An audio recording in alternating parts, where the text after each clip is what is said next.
What is this? All right. 55, I think. Number 55. Welcome back, everyone, to Chatting with Nuts. I never get to eat before this stupid thing. Like, literally, my dinner could have been done 3 minutes ago, and I had time to at least scarf one of these wraps down before we went live. As you went on the air, my wonderful wife opened the door, and I'm like, "There's my dang food!" Like, as you go on the air, I'm gonna be eating. So, well, what kind of wraps are we starting out with? I eat like buffalo chicken wraps. They's delicious. Okay. Hello, Simpson. I respect that. Hey, everybody. Number 55, episode number 55. Alan has not been on in approximately 8 episodes. I think it's been 12 This is weeks. This is the longest period I've gone without being on it since I was on it the first time. Really? Yeah, someone said that on the last Chatting with Nuts thing. Or maybe they said if Alan's not on the next one, it will have been the longest time without Alan. So I messed up the chance to get a record, is what you're telling me. No, we tied the record. Okay. But I wanted to break. Yeah, but it's our own record. Like we tied our own record. I mean, last time it was just me hanging out, and shout out to everybody, because that a lot of people showed up for that, and a lot of people watched it after the fact, and that is cool because sometimes I wonder, I'm like, maybe it's just all about the guest, Okay, well, you need to go ahead and let me know right now if more people watched you by yourself than watch me and you total, because if they are, then I'm just gonna go, and you can just reap that reward. Okay, it's not even close. These episodes do easily the biggest numbers. I'm glad to be helping out your channel. Hey, thanks. Glad to be helping out those big channels. I'm always also happy Jimmy filming in the freaking 60. I want to say, is it FPS? It's not. Is it FPS? Only 1080. Yeah, only 1080p, unfortunately, because StreamYard caps out at 1080p, and then it also downsamples it, and it makes me really mad. So I'm working on a different I setup. always think it looks really good live, but like whenever I replay it, it doesn't even kind of look as good as it looked live. You know what I'm saying? Yeah, like I know. We look 1080p, but if I play this back, we are not going to look 1080p. It's going to be drives me crazy. It compresses it. It also compresses our audio because there's times wherever I'm like, man, my mic doesn't sound as good as it should. But when I look into it, yeah, StreamYard does. I'm working on trying to get a more custom setup, but it's just really tough because the number one thing we do usually is talk to the chat, and StreamYard makes it really easy to talk to the chat because you just click the button and it's up. And some people have like the stream running on the side, like a lot of people do that. I don't necessarily love that visual, so I like the fact either. And can you do that in StreamYard? I thought you could only do that in like the YouTube stream. I think it's just the YouTube stream. Yeah, or OBS or whatever. Yeah, I've tried to do the YouTube stream, and I'm like, this is not user friendly at all. And I also don't know. I'm just gonna go ahead and use StreamYard. Yeah, it's a ease of use, and they do have a lot of features. And I've actually emailed them before about stuff, and they've been pretty responsive. So StreamYard has been pretty decent, to be honest. But Alan, this is a special edition of Chatting with Nuts, not just because you're back, but this is the Hot Boy edition. This is the Hot Boy Summer edition. Well, it depends. Did you spell boy B-O-Y or B-O-I? I went with B-O-Y because I feel like B-O-I is worn out. It's tired. Yeah, boy. Yeah. So I mean, today was my wife and Finn are on. They have the worst time. Like I talk to Finlay every night, but he Finn, I need you to call me like not when I'm immediately starting a stream, which is when he always calls me. But pushing 12.5K Jimmy around, I can't. So today was the last day of school for the kids, and the good thing is for the first time, I'm done with my grades. Like usually, me and Bell, the engineering teacher next door to me, he's my best work friend. He and I are always closing up shop, because we got to be back Tuesday and Wednesday. We're always the last ones to close it down, meaning we're the last ones to get our grades in by the end of the day on Wednesday, because they're students. We're supposed to do that all day. And then, we got to get stuff signed off and say, we return this and, this is clean or whatever. And we're always the last one closing it down. I actually finished, I'm always the last one to finish my grades. I get it done in the last 15 minutes but I have literally if you give me 30 minutes, I can have all my grades inputted. And the reason I rolled my eyes right before you brought this up is because as you were saying that this is the Hot Boy Summer Edition, I got my first email from a student, which means it's going to be, I don't like what grade I have. And they're going to say, can I retake something? And I'm going to be like, you know that school is over, right? Like, I can't help you.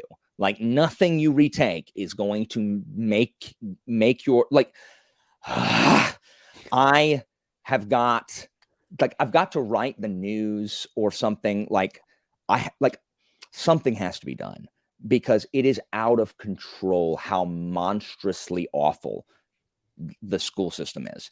And like, I wish I could even say how bad it is, but I'm hoping that something's going to change very soon. First of all, we're getting a new superintendent, because our superintendent, who's been here 16 freaking years, is finally retiring a year before the elections. So we're going to get someone appointed.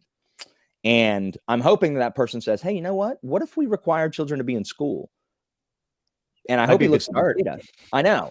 The data, you do not understand how pathetic the data for some of our like end of course exams are. I can't really talk about it because it's not all out yet. I found this out through channels. It's abysmal. And when I found out, I said, like, I'm not surprised, because children no longer know how to learn anything. Like, they don't care. End of course exams are to make sure you learned the material. Like, and that's by the state. The state supplies those. So if you're taking a math end of course exam or a biology end of course exam, it's going to test you on the whole class. And because these children don't know how to learn, they do not know how to put anything into long-term memory at all, because they'd never have to. And so the statistic on people that passed are so bad. And that's why I had a bunch of people like witching and moaning about my final. Everyone's like, you're the only class I have a final in. I'm like, okay. Like, guess how many questions my final was? Multiple choice questions. Guess how many questions? 10. 100, Jimmy. It was 100 question multiple choice. They got 80 minutes to take it. 100 question multiple choice test. And it's over everything we've talked about in course. Like, 25% of it was grammar, and then 75% of it was culture, mythology, and history. And they're like, this is too much information. I'm like, no, it's all the information from my course. Like, you're welcome. You're welcome. You're welcome that I'm teaching a real class where you're supposed to like know a wide range of things. You're welcome. Like, I'll take your thank yous anytime about like you getting to learn something in high school now. So just witching and moaning. I'm like, okay, I don't care. Like, it's the most basic, like the questions about Julius Caesar, the most basic Julius Caesar questions I could ask. When did he die? What river did he cross? Like, freaking, when was Cicero consul? Because it's the biggest year we talk about, 63 BC, right? Like, who was the general that fought against him in the Civil War? What slave had an uprising, for 3 years? Like it's all basic. Like most people know Spartacus, even if they didn't take my class. You know what I mean? Well, I might fail your class. I mean, if you've ever heard anything about or if you watch shows on HBO, like a lot of people have seen the show Spartacus, or the movie from the 70s with Heston or whatever, and basic mythology stuff like which of these heroes killed the Minotaur? Like I taught this, and that's literally the most basic information I could ask. Which of these 5 killed the Minotaur? So yeah, I expect you to know it. Sorry, kids. Like, I'm sorry that you pump and dump. That's all they do. They and then they immediately forget. And I tell them, don't do that, and they do it anyway. So like, it's not my problem. It is not my problem that you will not learn anything. An entire year goes by where this is the case. And I guess they just think that I'm going to blink. At some point, Walker's going to blink and be like, you know what? He's not going to make us. Yes, I am. What about anything in this course tells you that I'm going to fold at the end and be like, you know what? Everybody gets 100. Get out of my face. Like, get out. It's never happening. Like, it's just stupid. Anita, you could pass literally the entire Caesar section of my test, having read the Cicero trilogy, 100%.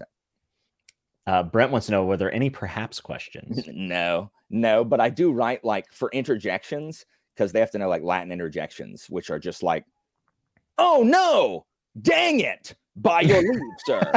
So I write really like I write really in-depth questions. Like it takes up so much paper because I got like paragraph questions. It's hard to put a pin in that. I'm going to find a sample question for you. But no perhaps questions, but I do try to write like fun questions. Yeah, I couldn't imagine you being very mundane with your question pool. No, I mean some of them are, but like just by necessity. But some of them are. All right. Okay, I'll give you a sample one right here. This is from my final. I'm not answering it, just so you know. I mean, you don't have to. I'll get it wrong. No, I mean it's fine. You wouldn't know it. I don't know why you would know Latin interjections. I haven't taught them to you. So I don't expect people to know things before I teach it, but after I teach it, I expect people to know crap.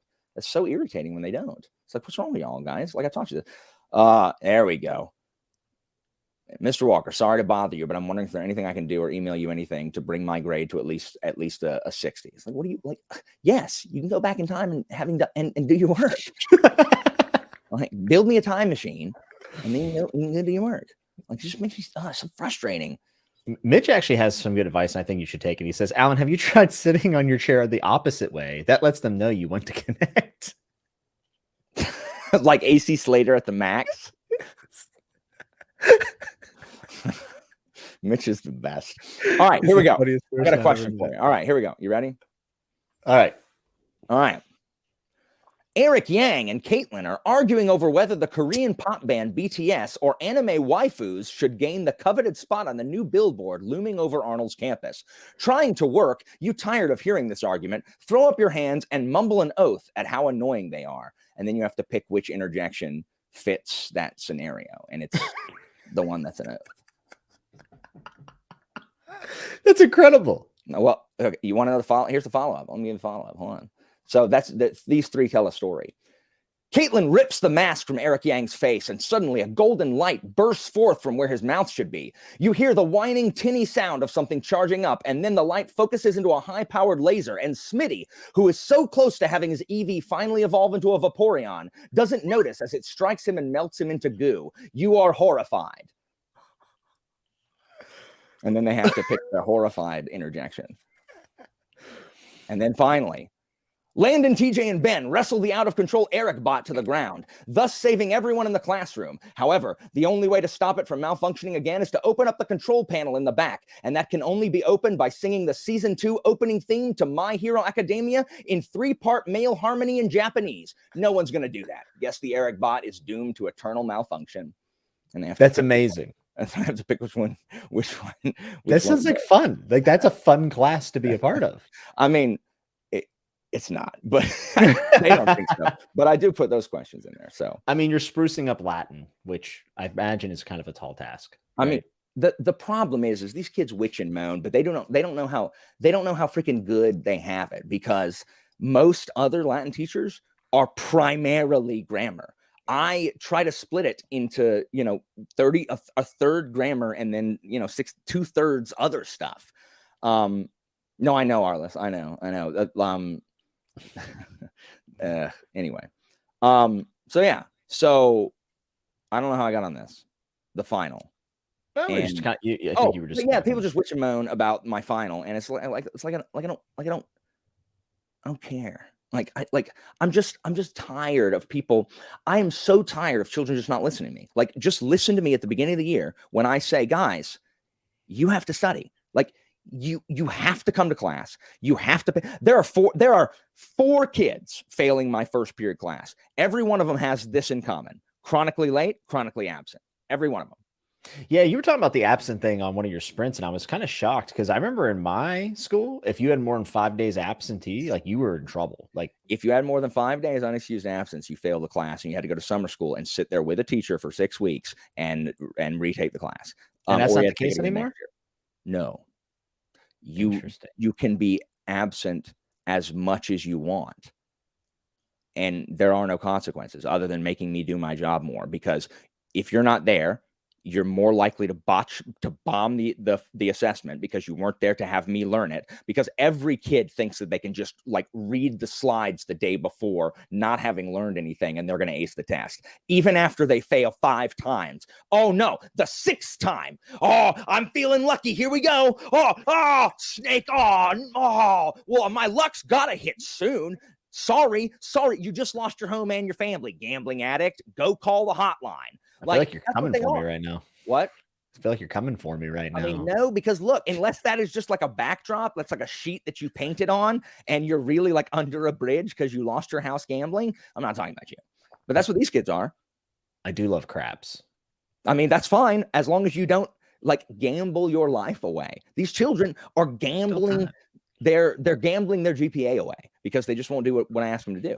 And what's worse, yes, no, Philip, attendance is not optional in Florida high schools. Attendance is optional in my district.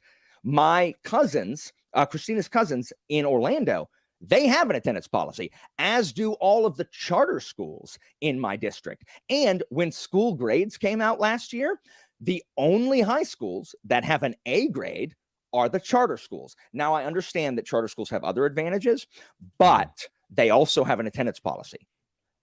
They require kids to be there. So, oh no, their scores are higher. I wonder if there's a correlation.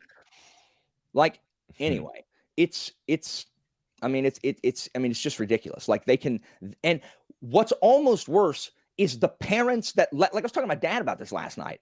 I'm like, Dad, I'm trying to think about if I had been like, Dad, I'm tired, I'm not going to school today. My dad would have laughed me out of the house. These kids like, I'm tired. And their parents say, oh, you can stay home. Like, what's wrong with y'all? Like, if y'all do that, like, what? Make your kids go to school. Like, I'm sorry. Like, it's not my, like, I can't tell you how to raise your kids, but like, if you don't care about what they're learning at school, homeschool them. Like, homeschool them.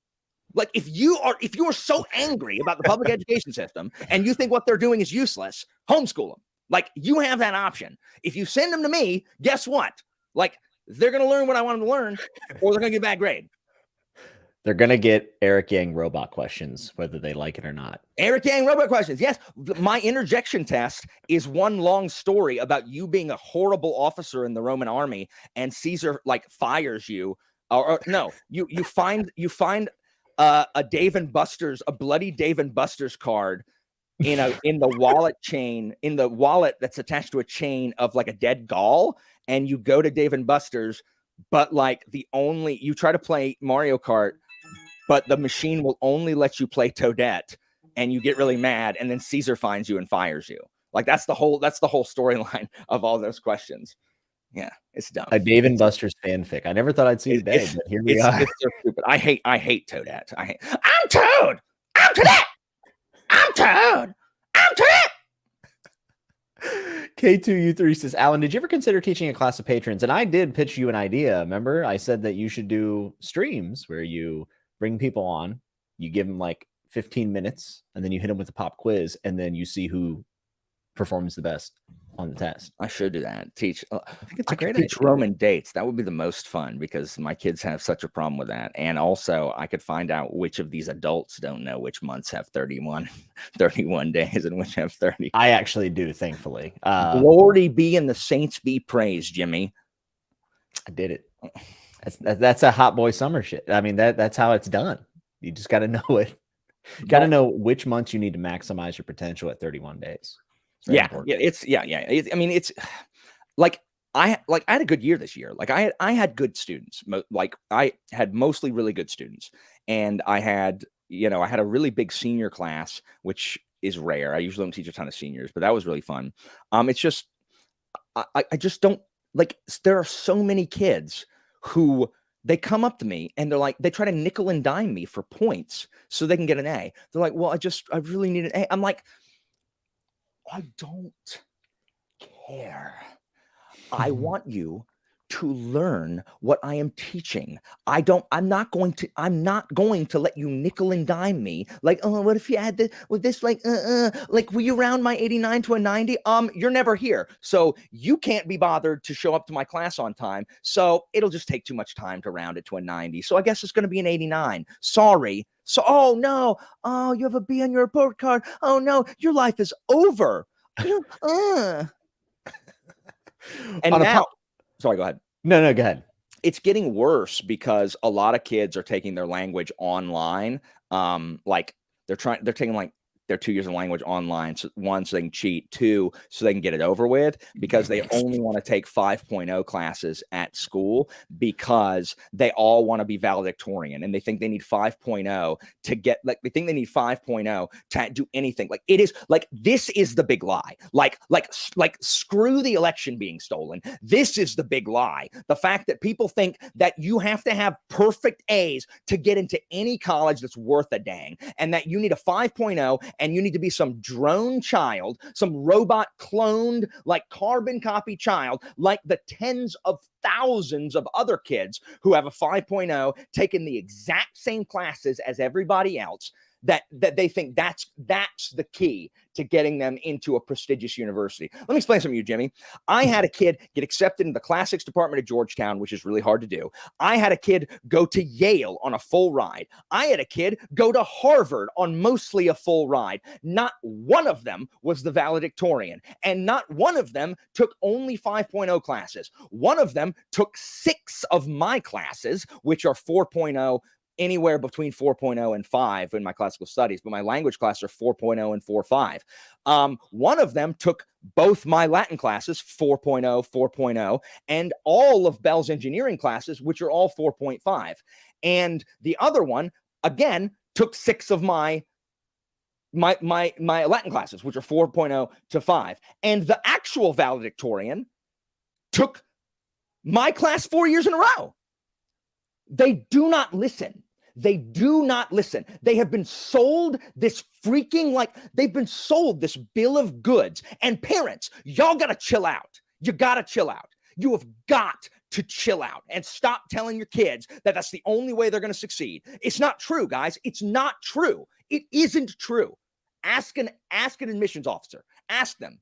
It's not true. Do you know how those kids got in? They got on the strength of their well-roundedness, their character, and their extracurriculars, and the killer recs that me and Bell wrote them, because these are really well-rounded, really involved, not just in like, oh, look, I was in NHS. Oh, look, I was in beta. So's every other freaking child. When you're involved in something multiple years and you have all of this, like, this is what I did with this club, et cetera, et cetera, et cetera, et cetera. I was on the National Latin Quiz Bowl team, you know, like, and on the winning National Latin Quiz Bowl team. Like, crap like that. That is what separates you from the tens of thousands of other children who have the exact same resume as you do. At that point, do you know what admissions officers do? They throw them up in the air, and whichever ones land over here, those are the ones they take. So it's like my Patreon pick. Basically. We are not doing our children any favors. We are winding them tight. Like, it's like overwinding a pocket watch. And this is why they snap, and this is why they're depressed. Partially, this is why they've got so much freaking anxiety, because this is why every single child has test anxiety now, because everything's too high stakes. Like, it shouldn't matter. Like, if you get a B or a C on a test, it shouldn't matter. It's like, okay, like, I mean, C's average. Like, you're getting dangerously close to get rid of star ratings talk right now. Like, I mean, no, because that's only if you take them too seriously. Like, that's the opposite of what I'm saying. Is like, it doesn't matter, you know, like, getting a I don't know. It's just frustrating. Like, it's just frustrating. Like, it's like, if they would calm down. I can't, Philip, because Philip, you know that I wish I could, Philip, because I know their knowledge. I don't need to grade them. Every single child performs exactly as I expect them. All I need is 1 quarter. I only need 9 weeks, and then I can predict what's going to happen for the rest of the time. Every time.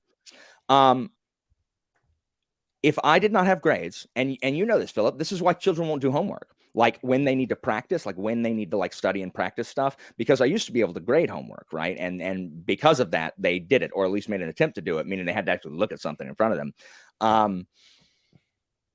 Now you can't. And you can assign homework, but ain't nobody gonna do it because we can't grade it. If I did not grade anything, these children would learn nothing. Like the intrinsically motivated one would, but all the other ones, like you have to have a stick. Like you have to have the thread of a stick, or they won't do it. They won't, because that's what children do. Like you would think kids would come to school because you're supposed to. They don't, because they don't have to. Like, so that's why you have to grade them.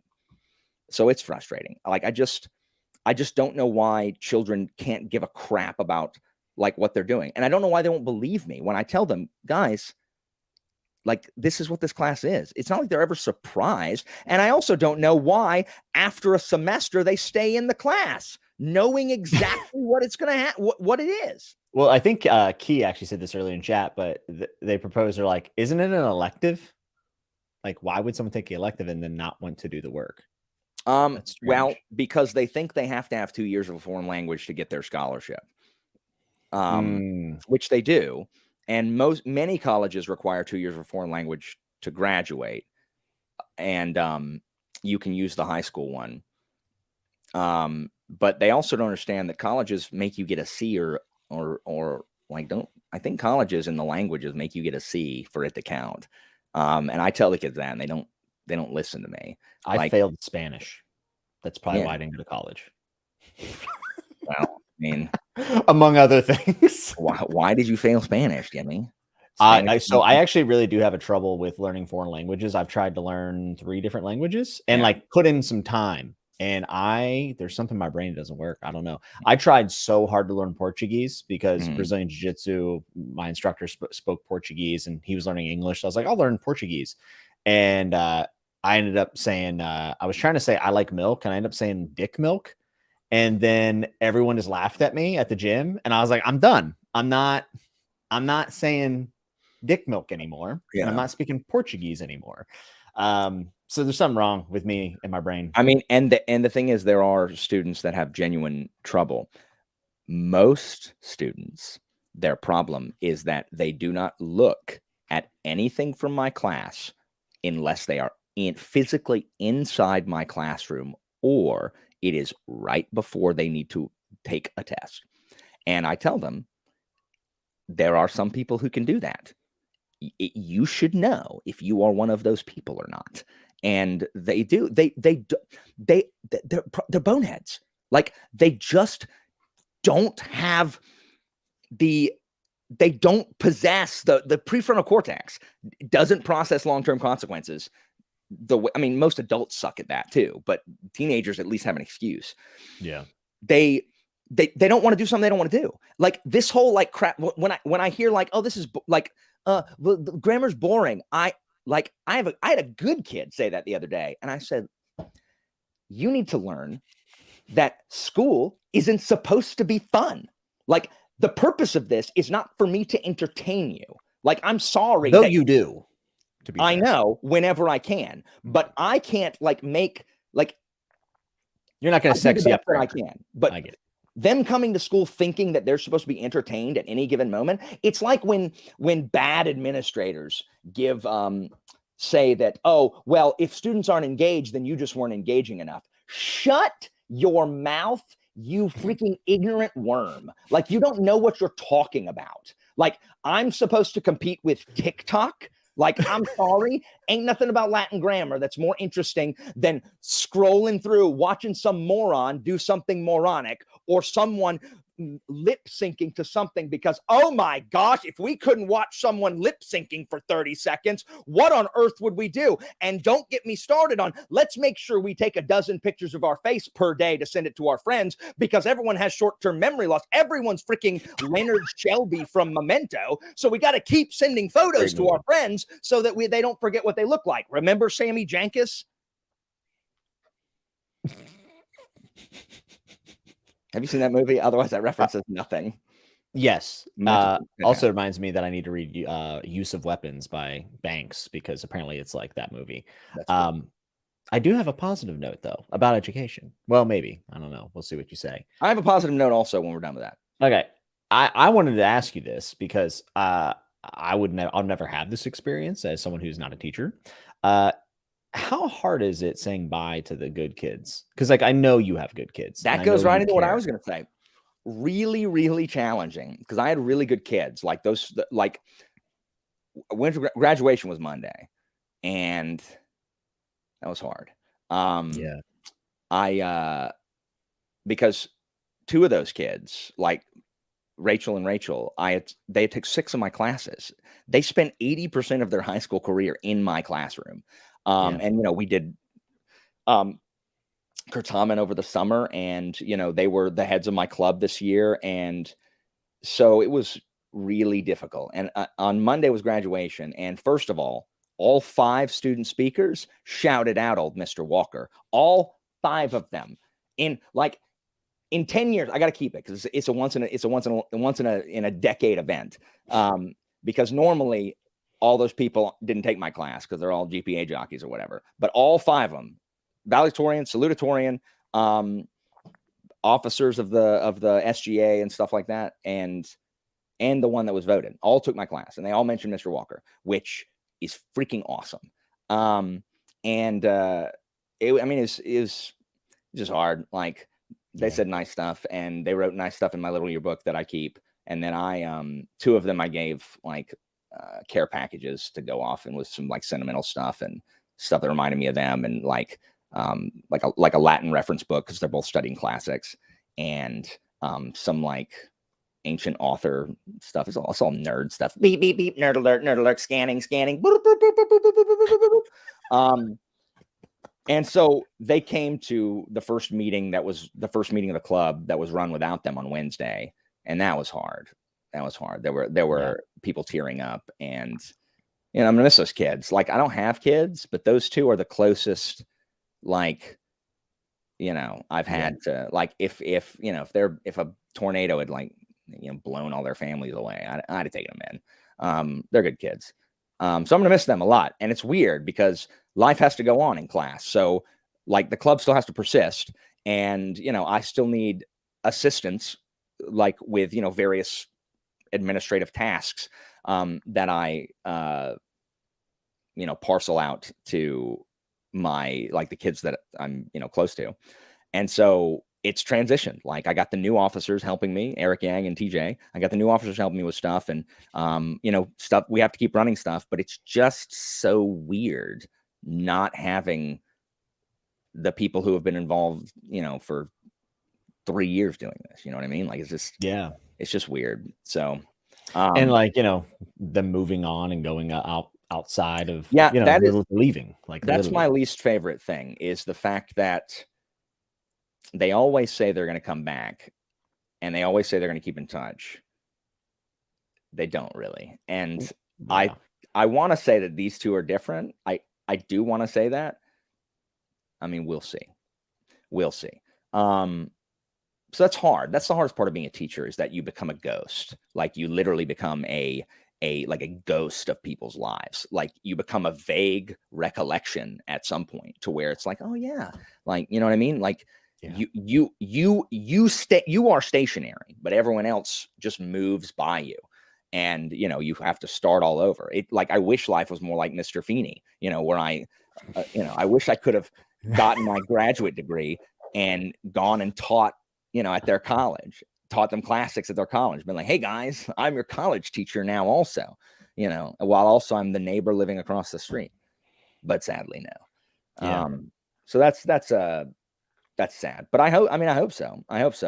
Really the hardest thing is normally when I see not only are they not in contact, but I also see their terrible decisions that they make on social media. And I'm okay, cool. So 4 years of sitting in my classroom, none of it sunk in. Okay.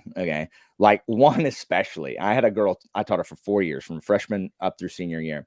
And one of my big things is always I'm guys, the sorority and the fraternity thing,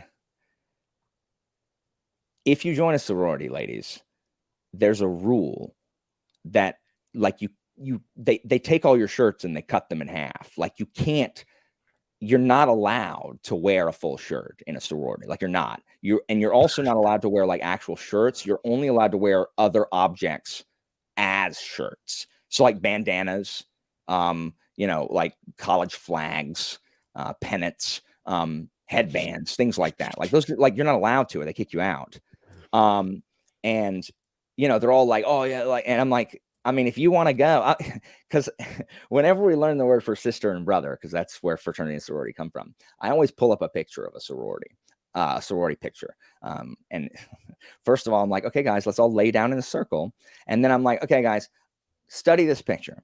And I pull up a photo of, 50 identical looking college girls, right? They and I say, study this for 30 seconds. And then I turn it off. And then I start asking them questions. Which one? And they can't tell. You can't pick those people out of a lineup. Like, are you kidding? Like, I'm like, if that's what y'all want to do, that's fine. But like, if y'all gonna do that, like, don't get involved in that foolishness, guys. Like, it's just, I mean, if you need to buy your friends, go ahead. Like, you can probably make some without having to pay for it. And I know that's not a popular thing. And I know, like, oh, well, they do a lot of like communities. Okay. I mean, okay. There's a big variety, right? Like, I mean, there is, but I'm like most of my statements, just sweeping generalities. But it's like, they're like, oh yeah, I'm never going to join sorority. That's so dumb. Like the first semester of college, I look and I'm like, oh, that child is wearing a bandana. And I have not the child is now a junior in college. I have not seen an Instagram post yet where that child has not been wearing a bandana or half of a shirt. Hey, I'm like, you sat in my class for 4 years. You sat in my class for 4 years and heard me talk about bandana shirts and about how no one want to see your midriff. I know you think they do. No one cares about your bits and no one cares about your cleavage. But you want to dress like that? You think that we all want to see? No. Just like I tell the gentleman, put your shirt on. Put your shirt. Oh, but it's hot. Everyone's hot. Put your shirt on. Like, quit walking around Arnold High School without your shirt. It is a hot boy summer. I mean, to be fair. Put your shirt on. Like, don't act like you're taking off because you're hot. We're going to lose the sponsor. You want everybody to look how shredded you are. We're going to lose the sponsor. Oh, well, what? What sponsor? Hot steroids? Yeah. Oh. Meatheadrx.com. Use code Jimmy for 15% off your order of Winstrol. Put your shirt on, and also don't whip out an acoustic guitar in the middle of the quad unsolicited. Put it up. You led with whip out, and I was like, what is the bum bum bum bum? But Smoke on the Water. No one cares if you can play the opening chords of that. No one cares. Put it away. It's Wonderwall. Is my wonder. Shut up, Oasis. Put your acoustic guitar up. You brought this to a party and no one asked you to. Put it away. Yeah, that is the worst. Because they're my students, Jake. Like, I always follow my students always try to follow me while they're my students, and I don't accept any of the friend requests until they've graduated. So that's one of the things. Like, they follow me on Instagram and Facebook, but I don't follow them back until they've graduated. Yeah. I can see how that seems weird, but I'm following them to keep up with their lives. It's not my fault their lives are weird and inappropriate. I mean, do you remember when you were 20 though? Like, I don't know about you, but I was just a bullet of destruction. I was trying to sabotage any chance I had at a future. I was a moron, but I didn't have 4 years of me telling me not to be a moron. I mean, that's fair. But, a lot of people don't even listen to their parents. So. Why would you? Yeah, I know you're not supposed to listen to your parents. Your parents, like, that's built in. You don't listen to your parents because that's just what you do. Like, listen to the wise sage that tries to civilize you from being a freaking barbarian. Like, Eric says, didn't Jimmy used to run around in a Speedo in front of cheering crowds? Hey, I did, and I got paid. Okay. And I would have weird dudes message me on Facebook asking to buy my worn socks. It was weird. Look, anyway, people can join whatever they want. Like, they do what they want. It's just like, I don't know. I'm just curmudgeonly, and I just want children to make good decisions that, you know, aren't stupid. Yeah, you did the best that you could, right? Yeah, I know. Sometimes I'm very sad that I can't just force everybody to do exactly what I want them to do all the time. Mm-hmm. Like, I really just need that kind of power over people, to where if they don't do what I tell them to do, I can like throw them in a dungeon or something until they learn their lesson. Is that fascism? What? Is that proto-fascism? I mean, no, I think it's just straight up like dictatorship. But again, benevolent dictator is where it's at. Benevolent dictator. That's what we need. Fantasy Fanatic, I in fact did not sell my socks, and I saw Philip say that at least they only asked me for my socks. That is not all they asked me for. Oh my gosh! Did we see all the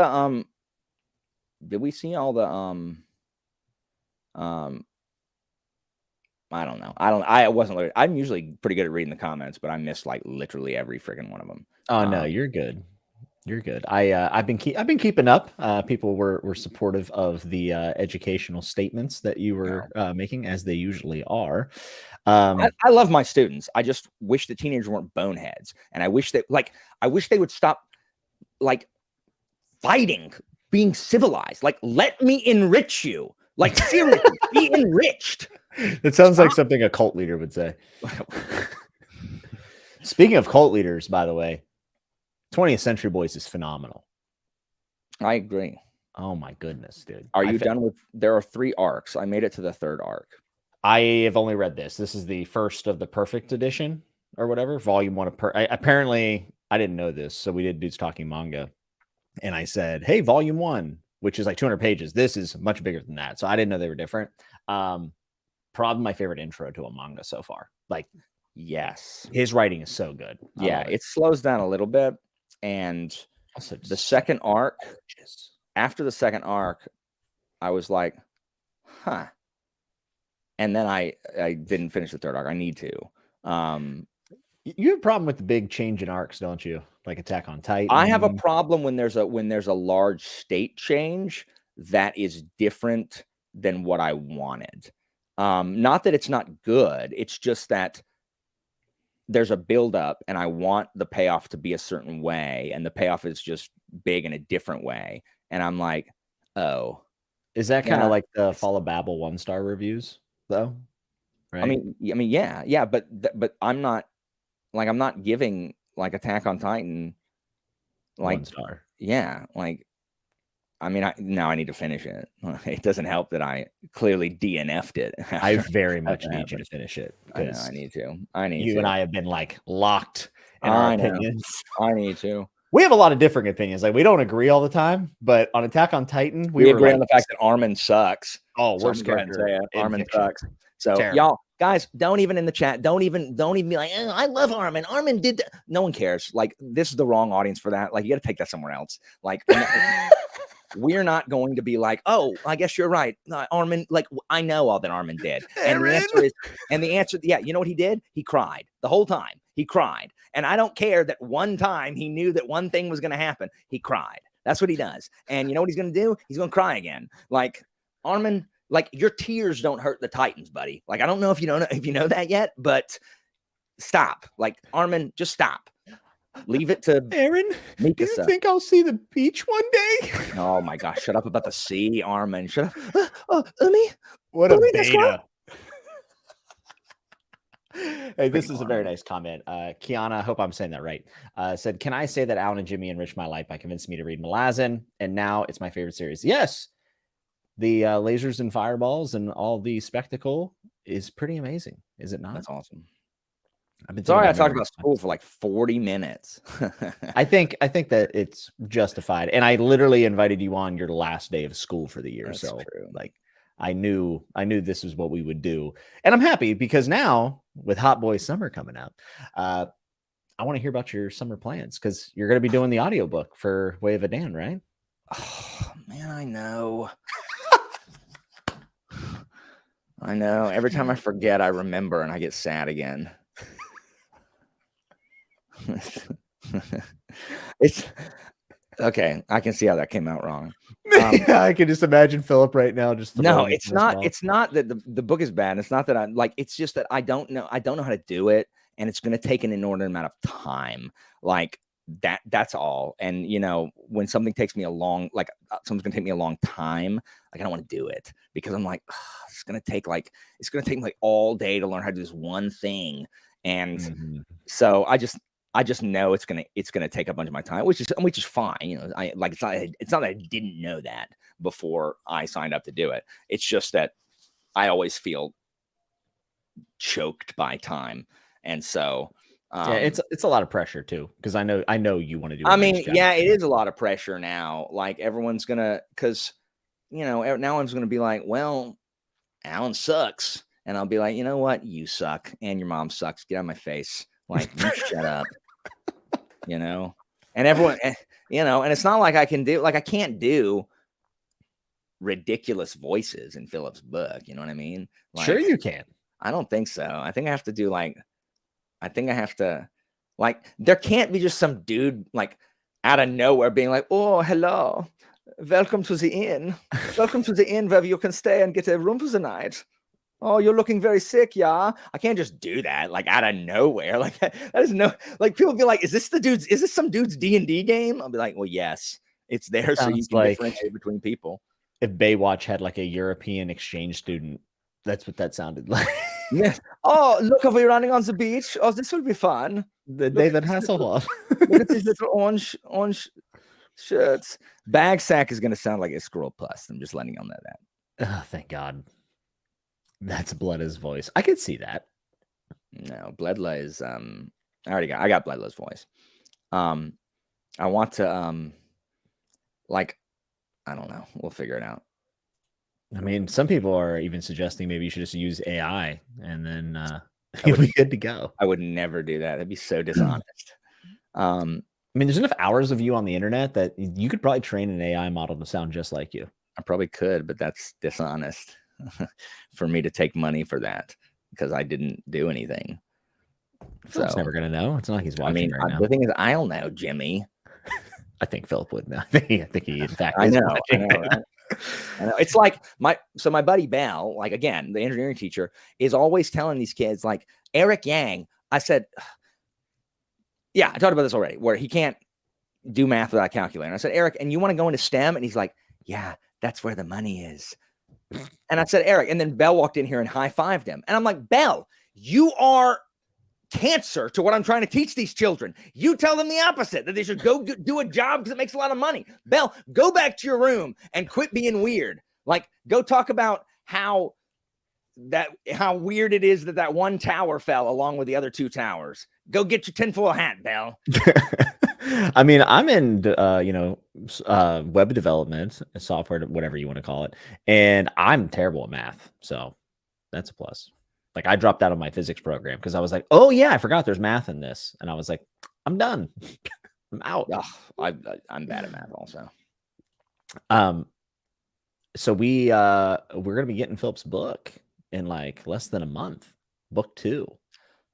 I feel like I just read the first one. Too many. I just finished the last one. Like, I'm going to finish recording that audiobook and I'm like, okay, phew. Nope. Guess what? The other one's already out. Oh, that makes me feel better. Nick is also a developer and he says he sucks at math. Well, stay strong. That makes me feel better. Some of these dudes I work with are wizards and I'm just like, hope no one realizes I'm a moron. That'd be unfortunate. You're a wizard, Harry. There must be another way. You want to stop Snape from getting that stone or not? Not I'm me, excited. Not Hermione, you. I'm excited for your voices for Philip's book. And I think you should just do clips, right? And then send it to Philip and be like, is this too much? And then Philip. Yeah, but I don't think they're supposed to like have accents. And that could like my stock in trade is like really stereotypical accents. Like, hello, Gov. Yeah, that could be. I'll be like, hello. And this is Day Raven. Can't wait to go on an adventure. Ymar. That's Day Raven. Please don't do that. I'm doing it. I'm doing it. Oh my God. And Imhar is going to be, oh, what? J-Raven, you're in danger. No, wait. I'll be honest, that's not what I imagined Amar sounding like at all. He's going to do that. He's going to have really long, like, yeah. He's going to do that. And I then, got more of Chad vibes from Amar. All right. Then Imar's like, dude, J-Raven, like, it's too dangerous, bro. I like it. We gotta run back to the inn. You're channeling the me. I like it. And then Sequara is gonna be like, oh my gosh, like, when are we gonna get this song? That is not at all. Like, we've got like, oh my gosh, Ankist, lightning, eat the lightning. She's watch out, J-Raven, they're gonna come for you. That's Sequana. I feel like Philip's book 2 has an opportunity to shock us, because now we're kind of past the intro, right? And he set everything up. So I'm really looking forward to book 2 of that. And hopefully this kicks off your audiobook narrator career. I think that Lacey, yes. Oh, sorry. Lacey, everyone always thinks I'm doing the gum, like I'm doing the gingerbread. I'm not. I'm doing Pinocchio. Thank you, Lacey. Someone's seen Shrek the Musical. I have not seen Shrek the Musical, though. I do love Shrek 1 and 2. I've never seen the third. That's my Pinocchio voice from the musical. Being a fairy tale character sucks pine sap. Sounds just like that. Seriously, you know he's watching it. He sounds just like that. I believe it. You do very good impersonations, honestly. That's what he does. Yeah, Sequoia's Yas Queen. Like, oh my gosh, like we gotta stop the invasion. Philip just died inside a little bit, I think. Oh, I know. Philip's gonna be like, oh, he's gonna be off. He's just gonna weep. So Escape the Book says, I looked into ACX a few weeks ago, got all signed up, and found out I need $400 worth of equipment and absolute silence for audiobook reading, and I can't do voices. I quickly gave up. It's a tough gig.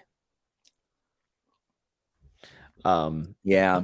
That's gonna be one of the hardest things. It's gonna take me more than 1 hour to just set something up. And like, first of all, I don't even know how to use the software. I don't even know how to use the recording software. I got to have another meeting with Kevin, because he was like, I met with him about what it's going to do. And then I found out a whole bunch of stuff that I didn't know before I told Philip I was going to do it.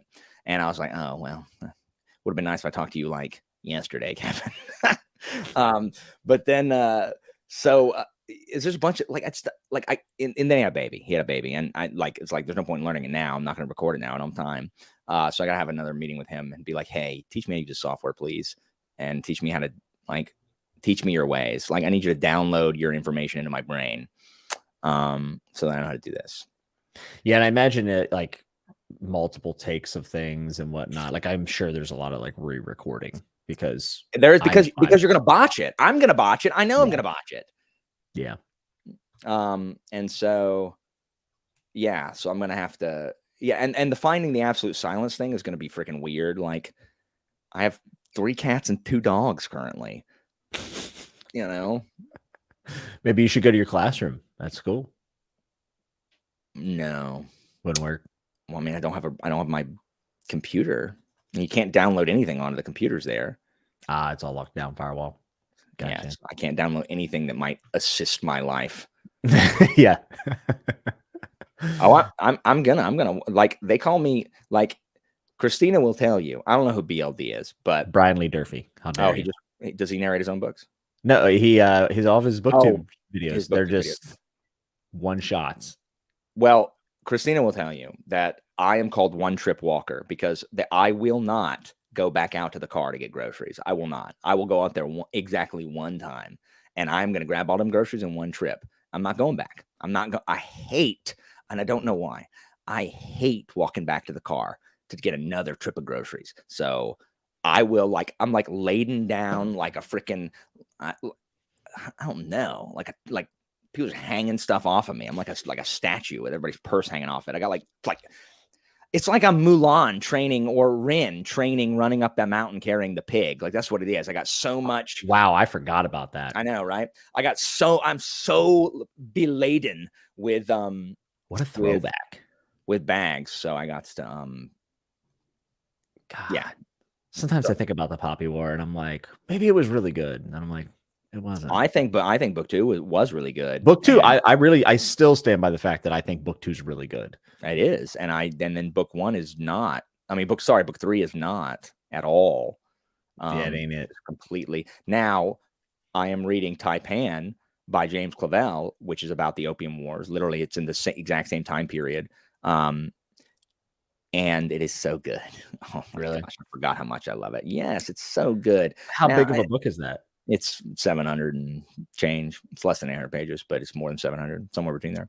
But I love it. Like, it's just, and I mean, yeah, like all the like people like, well, Clavell does, like, yeah, I know. Like, I get it. I get it's written from a white guy, and that the European hero is like, you know, the Superman, and, you know, like, I get it. Like, I get it. But I mean, so like, it doesn't make the book not good. Like, okay, and what he's saying about Chinese history is true. And the thing is, like, he doesn't make just like in Shogun, where people don't like how the Japanese are portrayed in the beginning. That's because it's from the Europeans' perspective, and they think they're barbarians. And then it slowly switches, and you realize, like, well, who's actually the barbarian? And it's the same way. It's the same way in this. Like, you know, the Chinese are the ones that bathe and brush their teeth, and so the Struan, the one that adopts the Chinese ways, like, he's the only one who don't stink and doesn't have lice and doesn't have malaria, because he bathes every day and brushes teeth, because, you know,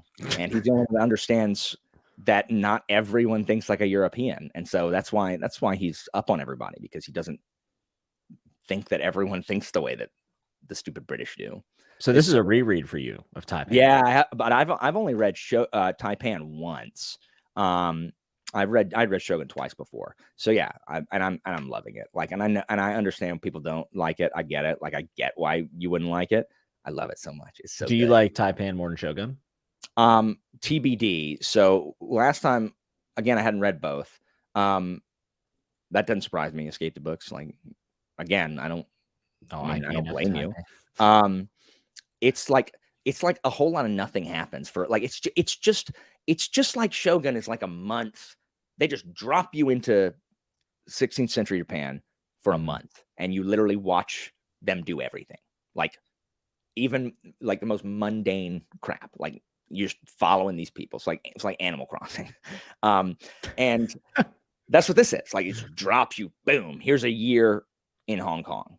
And so, but it's just so interesting to me. And watching the complex, I did realize, reading this, where my love of trading houses came from. It was from this book.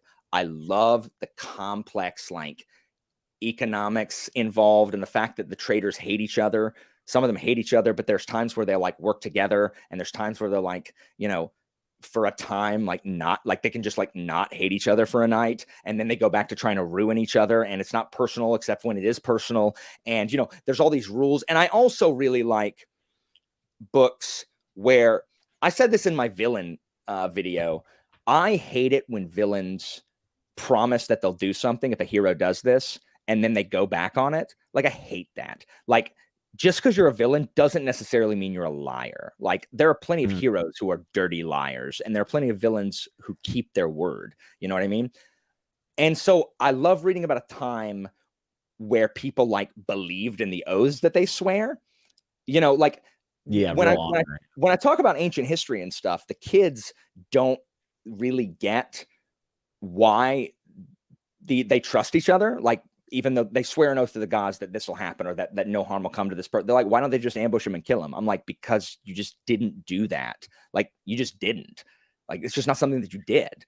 And it's the same way here. Is you don't give your word and then break it. Now, our word means nothing. Like, the swearing in that we do in court, like, are you kidding? Like, like, it's a joke. Like, get rid of it. Like, there's not one person that gets on that stand and, I swear to tell the whole truth, nothing but truth, help me God, and then doesn't lie through their freaking teeth. Like our words don't mean anything anymore. Like,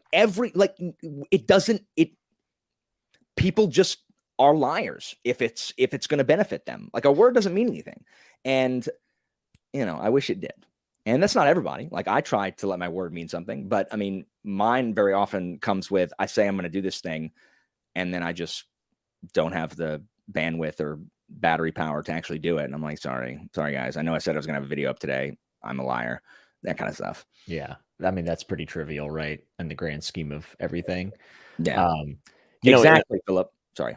But even in books, right? Like if like Taipan or whatever it might be, A Song of Ice and Fire is a really good example of this, actually. But if you set a certain standard and say this is a line that cannot be crossed, and then someone eventually does cross a line, it means so much more. Which there's a custom in Westeros that we're not going to say it just in case anyone hasn't read it, but there's a custom Westeros that is said just in passing in the book constantly about how important it is, and well, you can't do that because of this. And then when someone finally crosses the line, it's like, whoa. Yeah, for sure.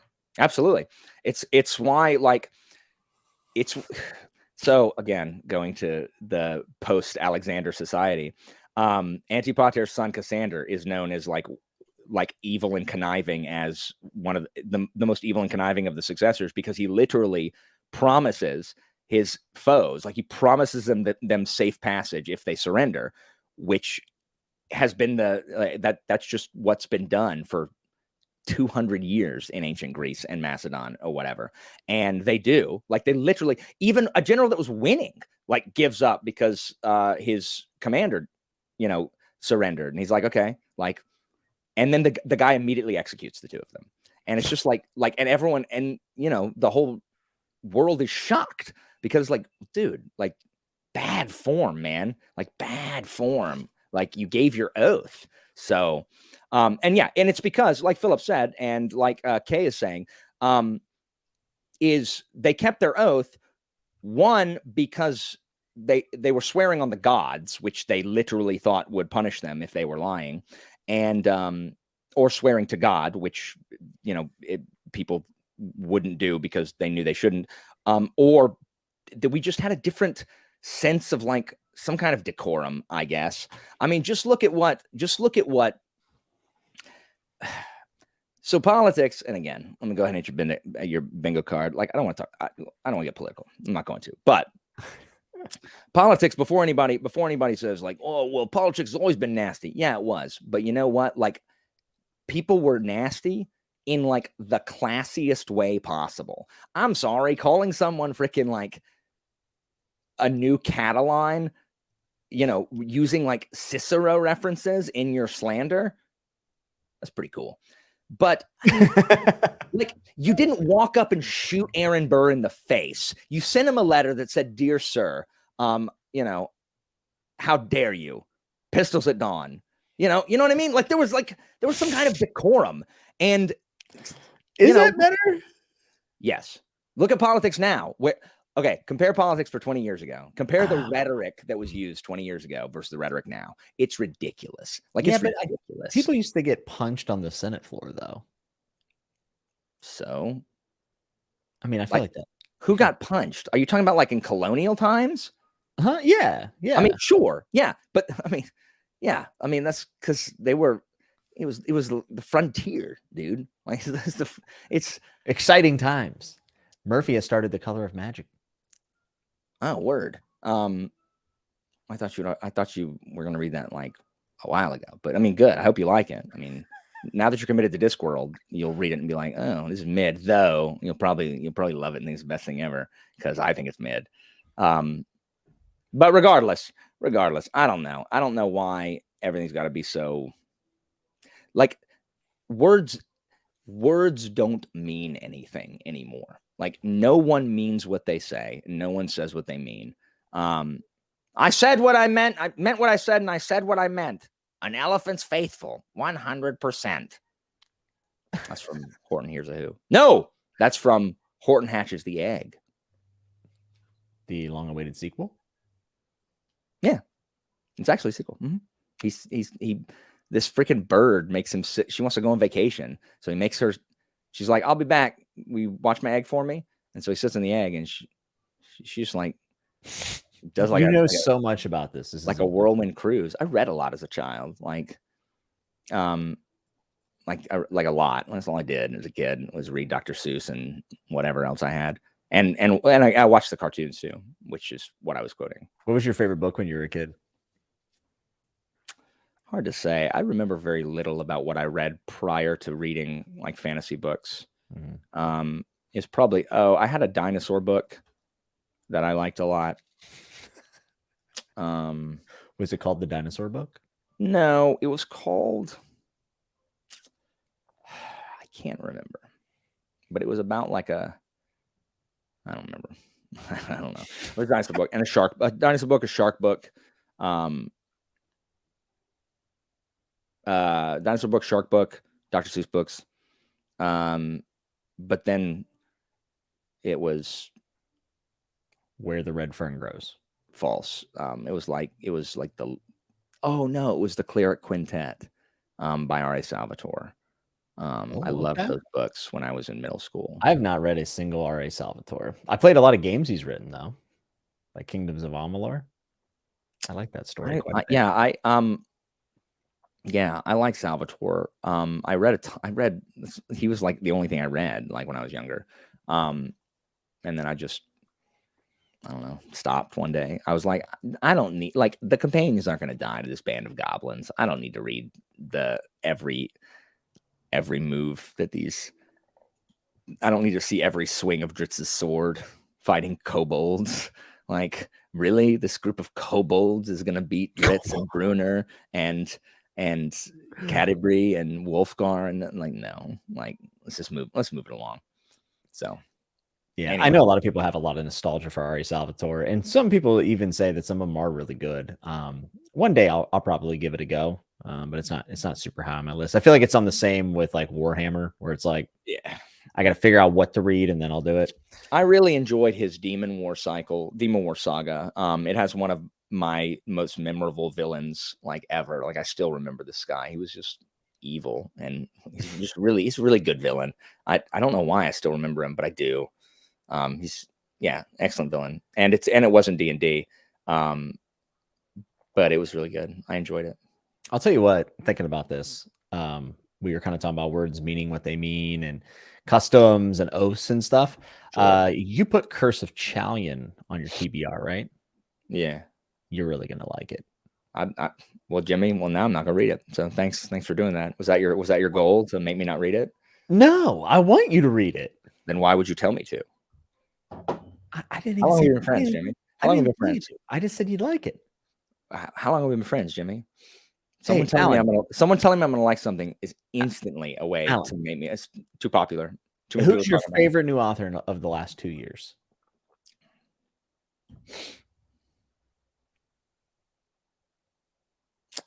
Daniel Abraham, right? No, John Williams. Oh, it is John Williams. Oh, that's right. I read Daniel Abraham before that. It is John Williams. Who got you to read John Williams? Wasn't it Philip and Murphy? Weren't they buddy reading it? The salt. No, I think it was me. Are you sure they didn't do a stoner buddy read? I have never led you astray. I mean, that's true. Ah! No, I plan to, but I'm behind on my obligations currently. I should be able to get caught up in June. I mean, whenever you get to it, it's not like it's not a new release. I think you'll be fine. I don't think anyone else I don't think it's a top pick on booktube. But the thing about the Bajol book that I really liked is like people saying, like people lying or going against a word, like really, really matters. And it's one of those things that's awesome. It's like Curse of Chalion. If I were to explain it, you'd be like, why would you like that book? And some people don't, but for me, it's like, whenever you had ever had work drama, like someone, hey, Dan's been bringing fish for lunch and putting it in the microwave all week. And Karen finally snapped and she threw it in the trash and said, you're a tuna idiot, or whatever it might be.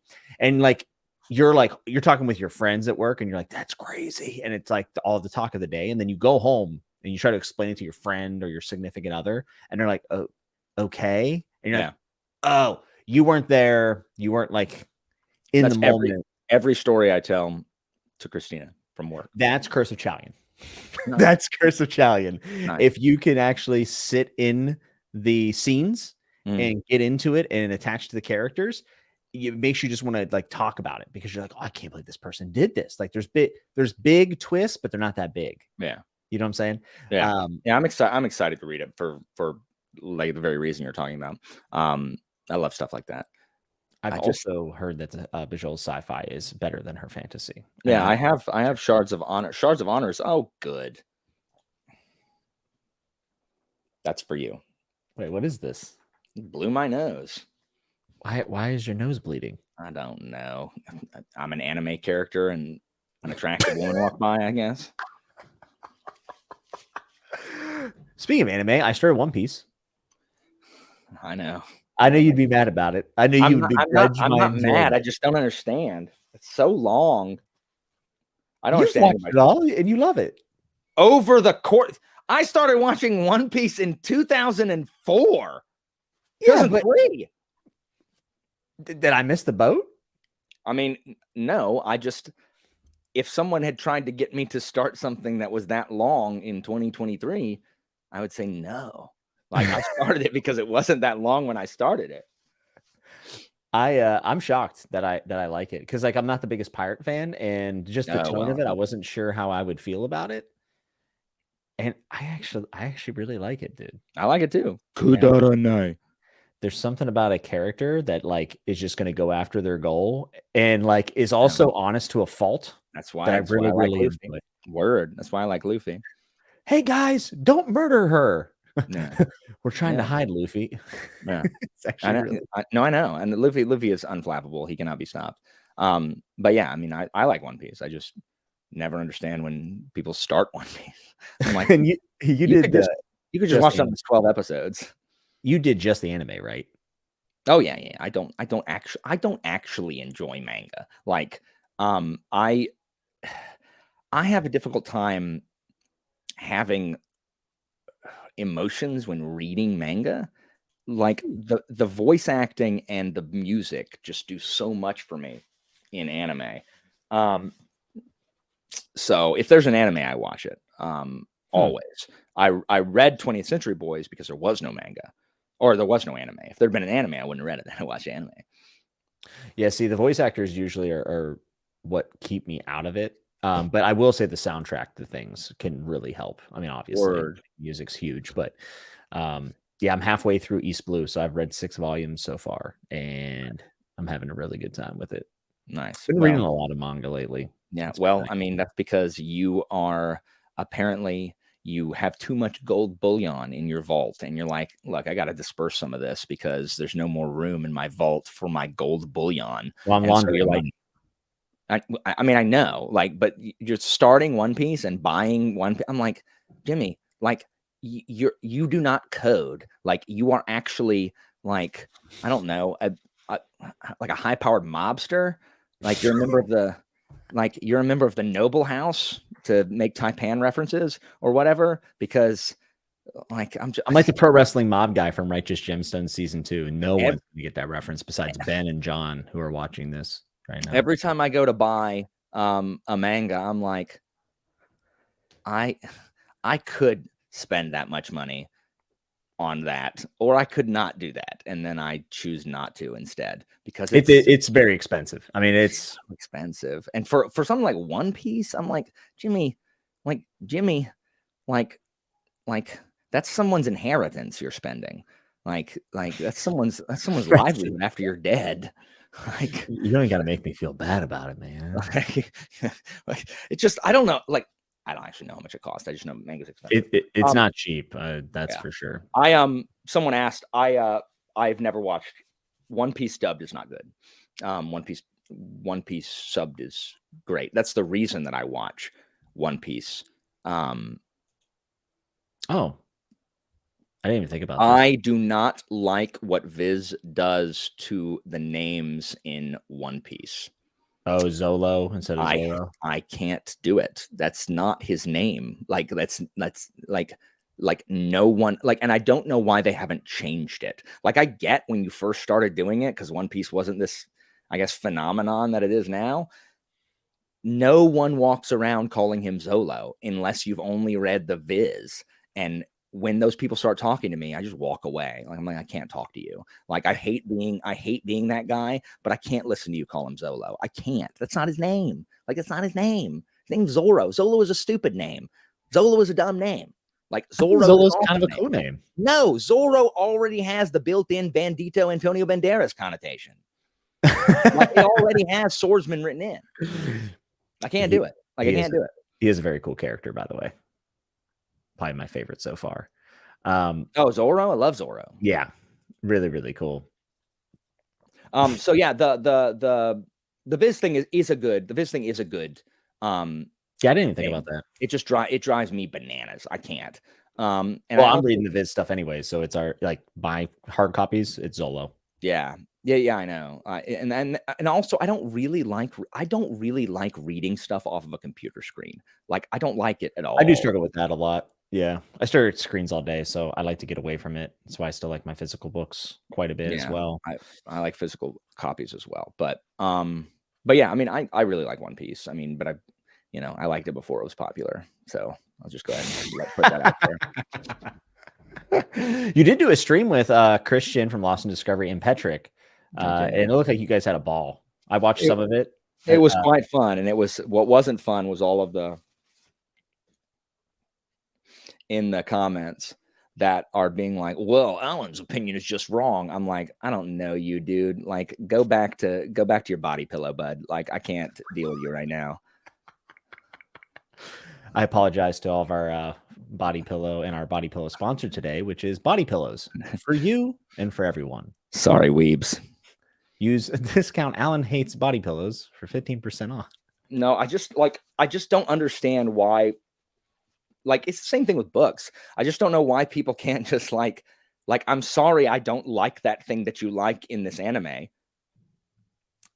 I got a lot of that in Berserk. And also I mispronounced a bunch of names, but I mean, guys, I've been hitting the head with steel chairs. Like I struggle. Dostoevsky. I've been working on that for about 3 weeks. Nice. Like, mispronouncing stuff is fine, but when you're a localization company and you're releasing something, you should not have the stupidest version of that name. It should be Zorro. I just finished Trails to Azure.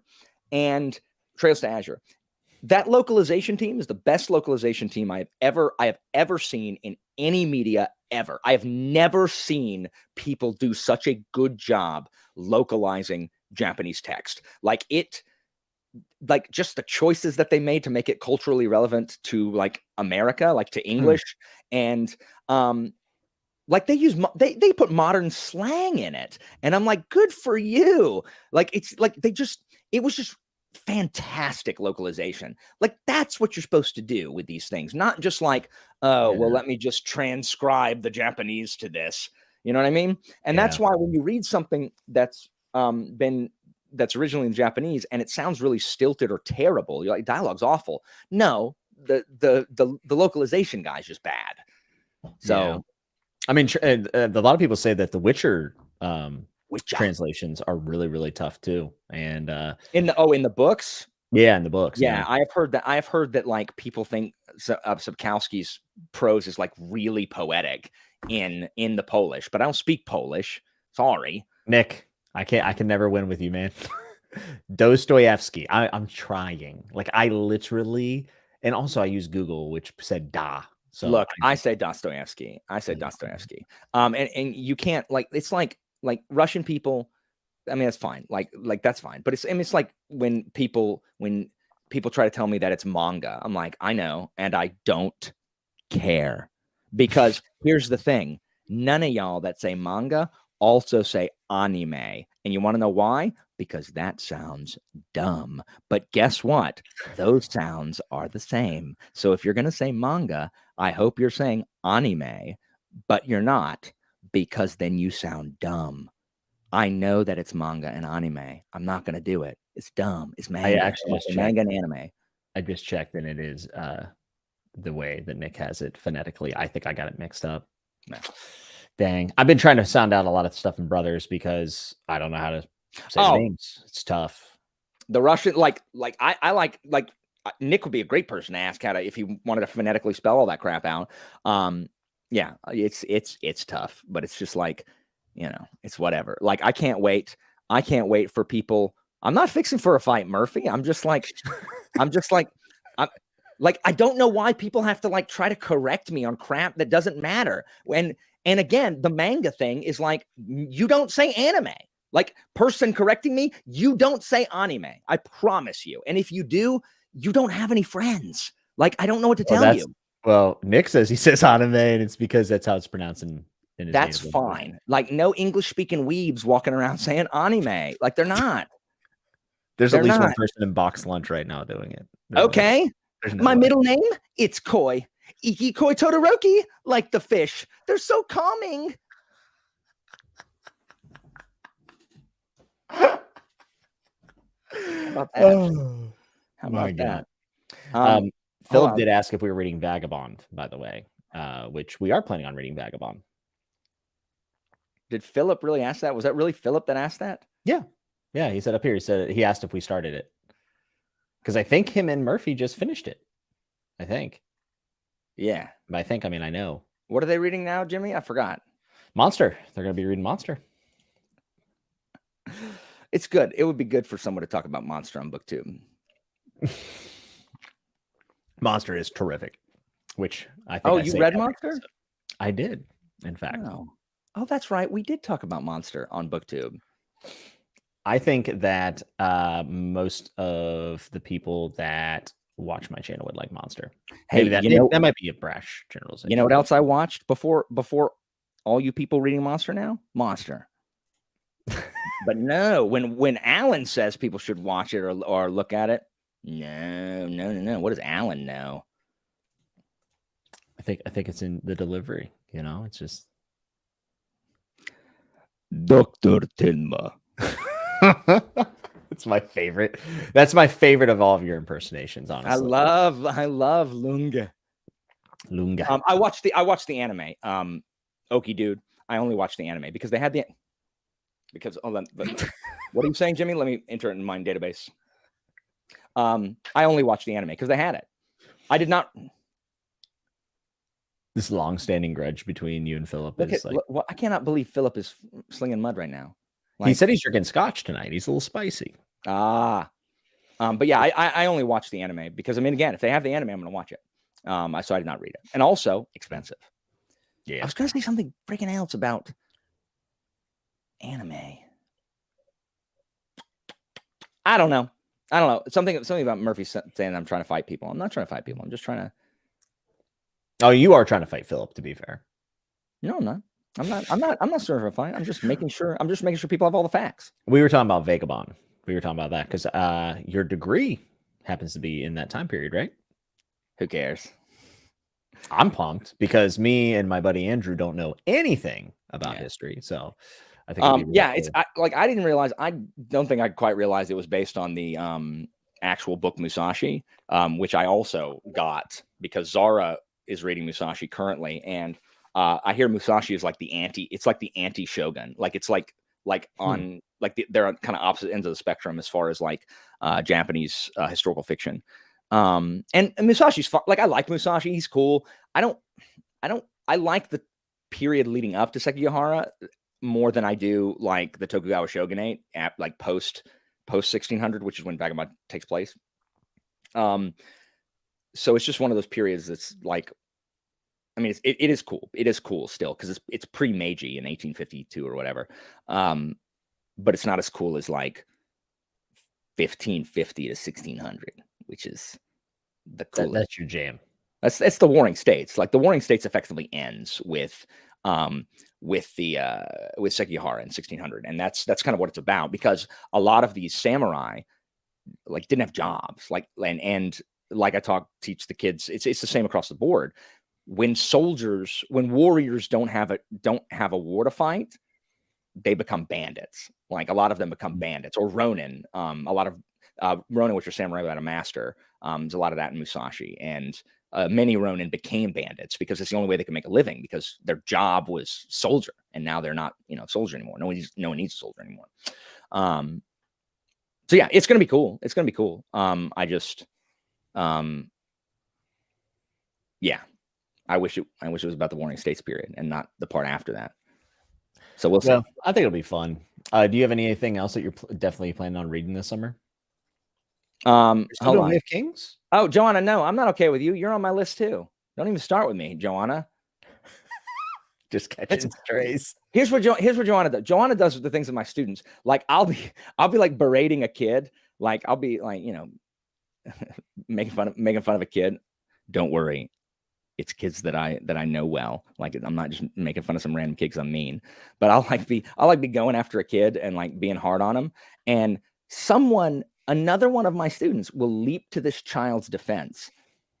Why would you do that? Because all you've done now is now guess what? Now you're in the target. Like now you're in the crosshairs. Congratulations. You drew attention to, the Wendigo or whatever, friggin' Until Dawn or The Quarry, where you got to hold your breath and hope it passes by. What are you doing throwing a can at it? It's like, why would you do that?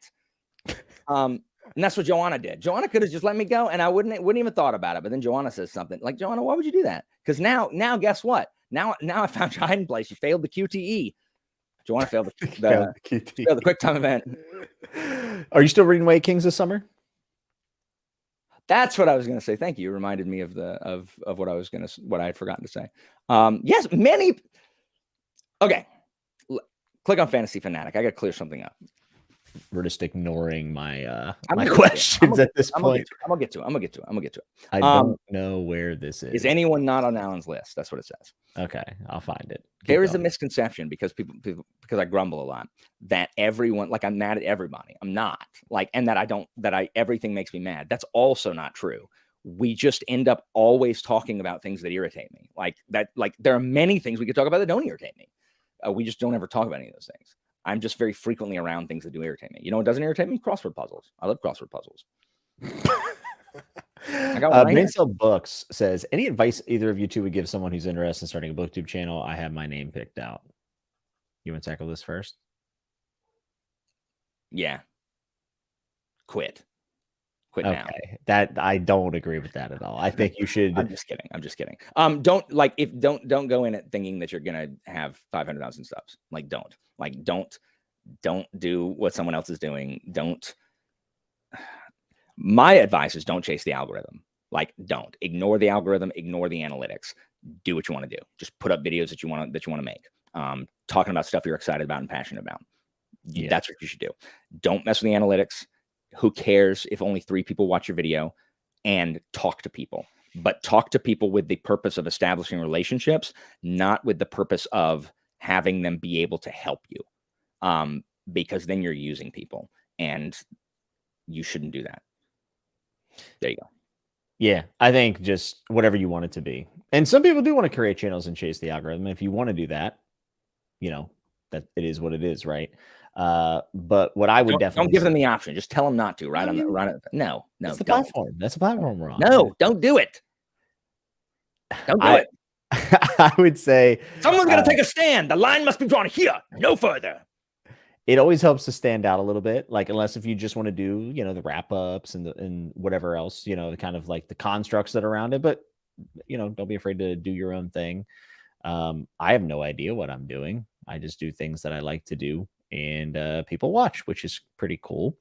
And don't let anyone talk down to you or tell you that you shouldn't make the content you want to make. And if anyone has a problem with it, they can stop watching, because that's the only thing that kind of bothers me there's no guardrails or a gate to be kept on a site like this. Like, you can literally upload anything you want. So don't ever let anyone tell you that you aren't well read enough or whatever. Obviously have some, you got to be humble also. If I made a video tomorrow and saying these are objectively the 5 greatest books ever written, I would kind of come off like a jerk, right? But yeah, just make videos. It's not as serious as it seems. And it can be a lot of fun. And then you meet people like Alan, who watched One Piece before it was cool. Yeah. This is what people keep mentioning stuff on my shelves. I don't think I've ever done a bookshelf tour. So this is Morden Solis from Mass Effect. Wonderful. He talks. Hold on. Whoops. In prophase, you see chromatins condensed to chromosomes. In metaphase, their centromeres aligned to make new homes. This is Don Quixote do Flamingo. This is Sabo. This is Smoker, who is one of my favorites. I didn't realize you had all these toys on your shelf. This is a Mind Flayer. This is Choppa. Someone said, "Oh no, Alan's gathering props." Word. Where'd my other ones go? Oh, this is Robin. Maybe there's Robin. And then this is my prize. Oh, hold on. This is Crocodile. I love Crocodile. This is one of my favorite One Piece villains, Crocodile. And I have another Crocodile. I have a second, oh, well, he fell apart. But I also have my Luffy alarm clock, which is when I studied in Japan, we had to stay with we stayed with a homestay family for 4 days, and I loved One Piece. When I was there, I bought a bunch of One Piece stuff. But he gave me his Luffy alarm clock, and so it's in Japanese, really cool. Like the symbol for AM and PM is in Japanese. The days of the week are in Japanese, and he screams, "Get up!" Like he screams, "Wake up and get out of bed!" Like.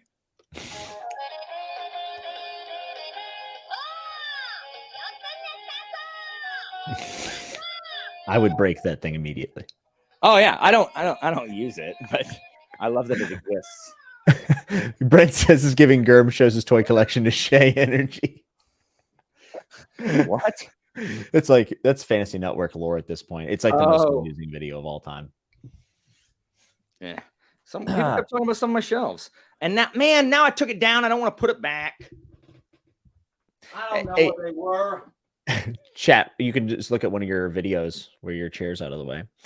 Chat, can you remind me all if I talked to you about the Winds of Winter stuff the last episode? I don't think I did, but I don't want to repeat it if I already did. So someone in the chat, let me know. Did I talk about Winds of Winter last time? I don't know, but we're only going to talk about pleasant stuff now. So everyone thinks that I'm grouchy and unpleasant all the time. Why do y'all watch me if y'all think I'm so grouchy? I think people enjoy poking the bear. No one really understands how actually nice I am, like in real life. You should ask my wife. Christina will tell you. I'm actually one of the nicest people you know. You just don't realize it. I know what you want. That's very big. I know what you want vibes. I forgot this one. Okay.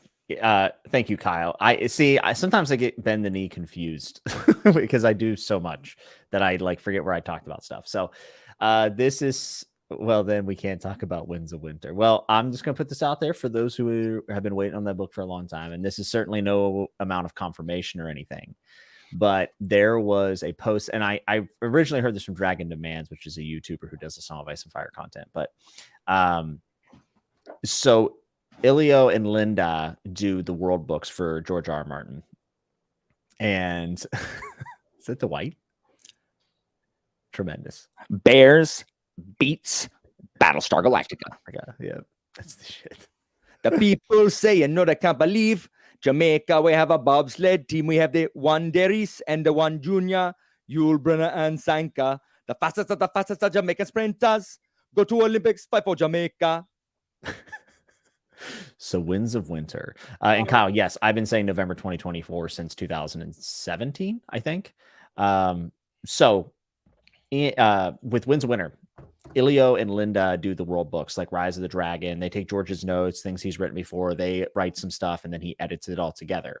So they were going to be releasing a Who's Who coffee table book next year, or at some point next year. And they were told by the publisher and George's management to stop, and they're putting everything on hold. And the reasoning is they didn't want this book to possibly conflict with a release from George. So what that means is they feel like there is a chance next year that George is going to be releasing a book. And this kind of thing has never happened before. And some people say, well, it could be Fire and Blood 2 or it could be Winds of Winter. He has never said he's been working on Fire and Blood 2 ever. And he is pretty transparent with what his projects are that he's working on. He doesn't give percentage updates and stuff usually, but he does say what he's writing on, and it's all been Winds of Winter for the last 5 years. So And this isn't like hey, George said he might do it. This is like the company behind it saying, pause this thing you're working on that's going to probably make us millions of, or at least hundreds of thousands of dollars, millions of dollars with one of the coffee table books. So just putting that out there. No, it's not a Duncan. I would love a Duncan Egg novella as much as I'm with Jacob. Wait, what did Jacob say? Please let it be another wild card. Oh my God. Anniversary edition. Oh my. And Murphy, I haven't seen The Office since it originally aired. Bears beats Battlestar Galactica. Only while dressed like Dwight, though. I'm no good. Yeah, I only watched the first 2 seasons of The Office. I said it. She's calling me a fake fan. I know which episode it is, Murphy. Okay, no, hold on. Oh no. People accusing me of trying to pick a fight. Who's trying to pick a fight there? That is not me. People just think Murphy's nice. So no one think because she is nice. Because okay, but the problem is this is not Murphy's tone of voice. Like I can't control this. I cannot control this my tone of voice. I have autism. I cannot control this. This is what my, you know how many times I've said, well, it's your tone. I can't do it. I don't tell you. I'm sorry that my tone sounds like this. Like, I'm sorry. It sounds like this even when I'm like, I don't know. This is what my voice sounds like. Yeah. See? We don't call those caps. We call that Alan speak. Ever since I've met you, I do type in all capital letters a lot. Like, you have definitely influenced me. That's fine until like everyone starts like doing it when I'm there. I'm like, yeah, quit doing it. Like, no one talked in all caps till I started doing it. As if no one's ever like caps locked. Like no one's grandma's ever left the caps lock on while typing a Facebook post. I think Stormfather talks in all caps in Stormlight too. So I think. Oh yeah, I'm gonna read that this summer because Christina really wants me to. She finished it, which is good. And she liked it, right? Your wife did like it. She says the exact same thing that literally everyone who tries to tell me. Like the last 200 pages, like, oh my gosh, it's so good. It was a little slow, and then and I'm like, yeah, I get it. Yeah, it does have a slow buildup. I'm kind of wondering how I'll feel about it when I reread it next year, because I'm going to reread them for Stormlight 5. And I'm kind of curious to see like if that slow start, which I usually don't mind, but like when you know like what's going on, like I don't know, maybe it'll be easier. What are you shaking your head for? You know what I'm shaking my head for, you right now, Jimmy. What, for rereading Stormlight? Jimmy, you know what? This is why having autism. This is why having autism's lonely. Because here I am thinking that you and I are out here blazing a trail in the wilderness, like staying off the trends, staying off the hashtag, right? We're out here, and I thought we are forging our way westward, manifest destiny. And what did I find? No, you've gone back to town to buy supplies. Wait, hold on. You can't act like we're in this like duo. Go join the stagecoach. I thought we were out here. Discovering who we are, like Miller and Andrews. Like Locke and John, another book you should read. I ain't read that book, Jimmy. I know. And hold on. Does Jean betray Locke by going and hanging out with the popular kids? Spoilers. While Locke's by himself? No. Alan, you won't read books I want you to read. You're not giving me the attention I need, so I go elsewhere. How dare you? By reading what everyone else is reading? What do you mean? I've already read Stormlight. It's my number one review. Which is why you don't need to reread them. Why wouldn't I? Here's what you do. You wait till 3 months after Stormlight 5's out, and then you read it. I don't want to, though. I know, Jimmy. That's what I'm saying. I'm saying I didn't say you were accidentally betraying me. I'm saying you're doing it on purpose. How am I betraying you? Because, Jimmy, you won't even read a book with me. Because I always think that we're out here like doing our own thing. Like, you know what? Screw what those guys are doing. Like, we don't need the algorithm. We don't need Stormlight and all that stuff. Those nerds, look at them with their popular stuff. Look at them having friends and community. We're out here blazing a trail, changing humanity. We're out here elevating mankind. Nope. Just me. No, it's fine. It's fine. You're reading Way of Kings. Not currently. But you're going to. Because my wife read it. And yeah, there's not you. I'm not saying you can't read Stormlight. I'm not saying you can't read Stormlight. I'm saying you can't read Stormlight when book 5 comes out. That's what you can't do. You can't join all the rereads leading up to it. That's what you can't do. Do you want me to go to the midnight release of KJ Parker's next hit book? I'm fairly certain it's always like a 2 p.m. release on a Wednesday. And there's like, he's there with his wife and also a child that wandered out of the children's section at the Barnes and Noble and is looking for her mom. And me. I'm there too. The kid is mean. She cut in front of me. The kid is mean. I mean, I don't even know if you have a leg to stand on. You have 10,000 subscribers now. Yes. Yes. Like every one of them is through the sweat of my brow and like hard-earned subs. You know how hard it is to get 10,000 subscribers reading nothing anybody wants to read? I mean, it was hard. I did it like a year ago, and it was tough.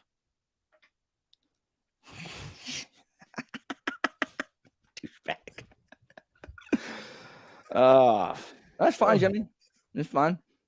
I don't understand why I'm not allowed to be excited about a new release. Look, when you're at the release party and I'm standing outside in the rain and like one of them 90s ballads is playing and I'm sitting there like looking on the glass, trying to like, I'm sopping wet. Can you bring me out like a pizza crust or something? Listen, I've always been a big Cosmere fan.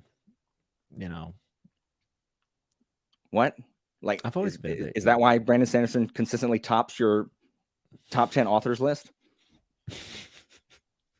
Why can't I like Stormlight, Alan? I just don't. You can like Stormlight, but I can't like it when the new book. You can't like these things. What?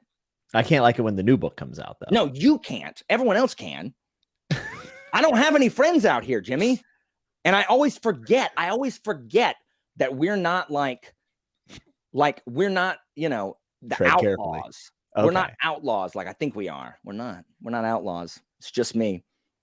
You're just you're the aristocratic kid that like, is out. You've left the family fortune and you're trying out the outlaw thing. I'm Shay. Are you saying I'm Shay from Greenbone? Oh, yes, you're Shay from Greenbone. Yes. And I'm the ban you from this. I don't think you're Shay. Who am I? I'm that Hilo. You're definitely Hilo. I'm not Hilo. I'm Barrow, apparently. I'm the kid that they shove into the underground. Barrow is the best character in that series, which would make sense, to be honest. Alan, sorry, I'm reading the comments now. I still think we're outlaws. I still think we're outlaws together. We're still holding that Outlaws, like if this was Winds of Winter, we wouldn't have a problem. But Outlaws don't read the single biggest release on BookTube when it's released.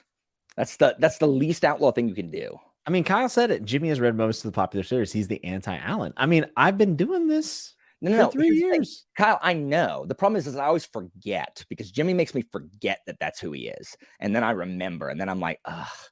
The videos are on the channel. You can't miss them. You're such a normie. They're the ones with a lot of views. You know what I'm saying? You're such a normie.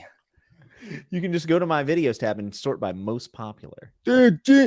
Normals must die, in the words of Daru from Steins Gate. I don't know what the Japanese is. Okari, Okabe, Jimmy-san. I feel as if, Alan, your head is going to explode if Winds of Winter and Stormlight 5 come out in November of 2024. That might be it. Well, you would read the Winds of Winter? I like Winds of Winter. Mm-hmm. And I think too many people. I think there are way too many. I think there are way too many people who join the it's passe to trash Martin group that he's kind of lost his. Alan, what? If I could tell you how many times I get comments on Ben the Knee videos over on that channel that are commenting on a video about the Winds of Winter on our channel, a Song of Ice and Fire channel, and they say, I don't even care about this book anymore. I'm not going to read it if it comes out. And I'm like, you are literally sitting down to watch a video about it. Yeah. Like, this is like the biggest cope ever. Yeah, for sure. Like, I think it's going to be good. But I mean, it's not, people talk about Stormlight all the time. Like the only reason people are talking about Game of Thrones so much right now is because there's a read along in our corner of BookTube. And then you always talk about it. You always have, which is fine. Like that's your thing. Like you get. I've been consistent. Consistent. If Stormlight was your thing, it'd be different. But like Song of Ice and Fire is your thing. I do really like Stormlight though. I mean, that's fine. Like I'm not saying you don't. I'm not saying you don't. I feel like you're saying I like it too much. I'm not. No, I'm not. You can. It can be your favorite series. I just want you to read it 3 months after it comes out. Are you going to read Yellowface by R.F. Kuang or not? I didn't read Babel by R.F. Kuang. Are you going to read Yellowface? No. Why would I read it? I don't know. You like Poppy War. And if Yellowface was a historical fantasy about the Opium War time period, I would probably read it. But well, I thought Yellowface is a contemporary about the Twitterverse and people stealing, like a white woman stealing the manuscript from an Asian woman or something like that. I think all of her books are connected, though, right? No, I thought she was building the R.F. Kuangiverse. Do you really think that? I don't think that's true. And there should be a better verse than that. Oh, Dale Jones asks a great question. Jimmy, why haven't you released a top 10 video like most booktubers? He did. He released the top 10 books of 2022. Yeah, but he means like top 10 series or probably top 10 books of all time. So that's what I do that. I do that once a year, though I didn't last year. But I do. But that's the only top 10s that I do is just those, my yearly ones. I think that it's one of the most fun videos that you can make. I've always said that I wanted to read a little bit more before I do one. Because if I do that video, I'm going to like probably edit it up. Like I'm going to try to make it a thing. Cause like, I mean, I don't know. Maybe I should have already. I don't know. I just haven't got around to it. Is the answer.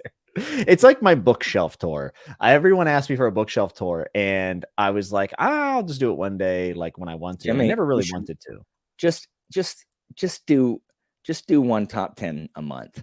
Every month be like, this is where my top 10 stands after this month. And if nothing changes, you should release exact same video. Major changes in the title? No, don't do that. That's lying. Just be like, oh, major changes ? Is fine. Because then you're like, click on this to see if there are major changes. I think you're right. Asking the question. That's what you do. Yeah, that's what you do. There's a lot of top 10s and stuff too right now. So I don't want to get lost in the show. I'll do one day, And also I feel weird because, and Alan, you probably can, I think you probably understand this. Like fantasy is my thing. It's my favorite genre, most of my favorite books, but I have a lot of books that would be non-fantasy in the top 10. Like a lot of them would probably not be fantasy. And I feel weird about that. So I almost feel like it'd be like, I need to do like top 10 fantasy books and then top 10 books. You know what I'm saying? Like sometimes I feel like when I had Blood Meridian at number 2 last year, I feel like everyone was probably like, I imagine. Who cares? Like, who cares? Like, eat it. It's not their list. Philip says top 10 is not fun to make unless you enjoy loads of comments telling that you are a moron. Yeah, I mean, especially if you're giving the context of like, hey, these are my top 10. I mean, that's just crazy that someone would come to you. And now if you're claiming I don't understand rabid commenters, period. I had a like on my Discworld tier ranking video where I ranked them from memory because I hadn't started my Discworld rereads yet, except most of the City Watch books. And I get comments all the time. Every comment on that is like love that you're doing this, but 5 seconds in and I couldn't disagree more. And I'm like, okay, then make your own tier list video, idiot. Like, what do you want? I don't understand where people's minds are when they do that. Like, okay, like I didn't say this was definitive. And now guess what, guys? Like slowly watching my video, joke's on you. I slowly implanted a behavior control chip in your brain. And now I am rewiring your preferences to match mine exactly on this tier list. So I'm sorry if you liked another book. You don't now. Now you must like them in the order that I put them in. Like, you see how dumb that sounds? We had a House of the Dragon Theory iceberg on Bend the Knee, and it actually was doing really well. Then it got demonetized and restricted, so then we had to re-upload and it crashed. But you know, an iceberg is supposed to be ridiculous. Like, the further down you go, the more insane the theories are. And people were like, "There's no way that's possible." And I'm like, "I know. That's why it's at the bottom of the iceberg." Damon, in fact, did not time travel to set Summerhall on fire. But that didn't happen. That's correct. I have had comments though where people disagree, and they're so well thought out that I'm like, man, I wish this person would make a video about this. Like, I had somebody recently comment on my Perdido Street Station review, and they did not like Perdido Street Station, but I thought that their comment was really well thought out and honestly brought up some legitimate cons to the book that I did not find. And I told him, I was like, it sounds like you're probably smarter than me and also more well-read than me. So, like, touche. I'm just like a moron with a camera. So, you know, no arguments here. And they were like, good day, sir. I'm like, all right, great. So sometimes when people disagree with me, I actually, those can be my favorite comments. Every now and then we do get those, but most of the time it's just, I have pretty good, I've had good luck with comments for the most part. Yeah, I avoid a lot of what I mean. The thing is, my brand is having opinions that no one agrees with. So, like, I don't get a ton of people telling me that my opinions are wrong because that's obvious. Like that's who I am. So, I mean, I lucked out. And I don't read any popular things, so they can't be like, well, you know, I have like one guy who like, I didn't like the folding knife. I think the hammer is an infinitely superior Parker standalone. It's like, at least you've read it. Good. I like the hammer also. KJ Parker is trying to one up Hobb for the worst book names ever. Word. Yeah, I would. I think Justice of Kings has political maneuvering. Yeah, I think anything that has, yeah, I would. It deals with politics and the law and stuff. I consider stuff that the law, I consider that political fantasy also. You liked Tyranny of Faith, right? The sequel?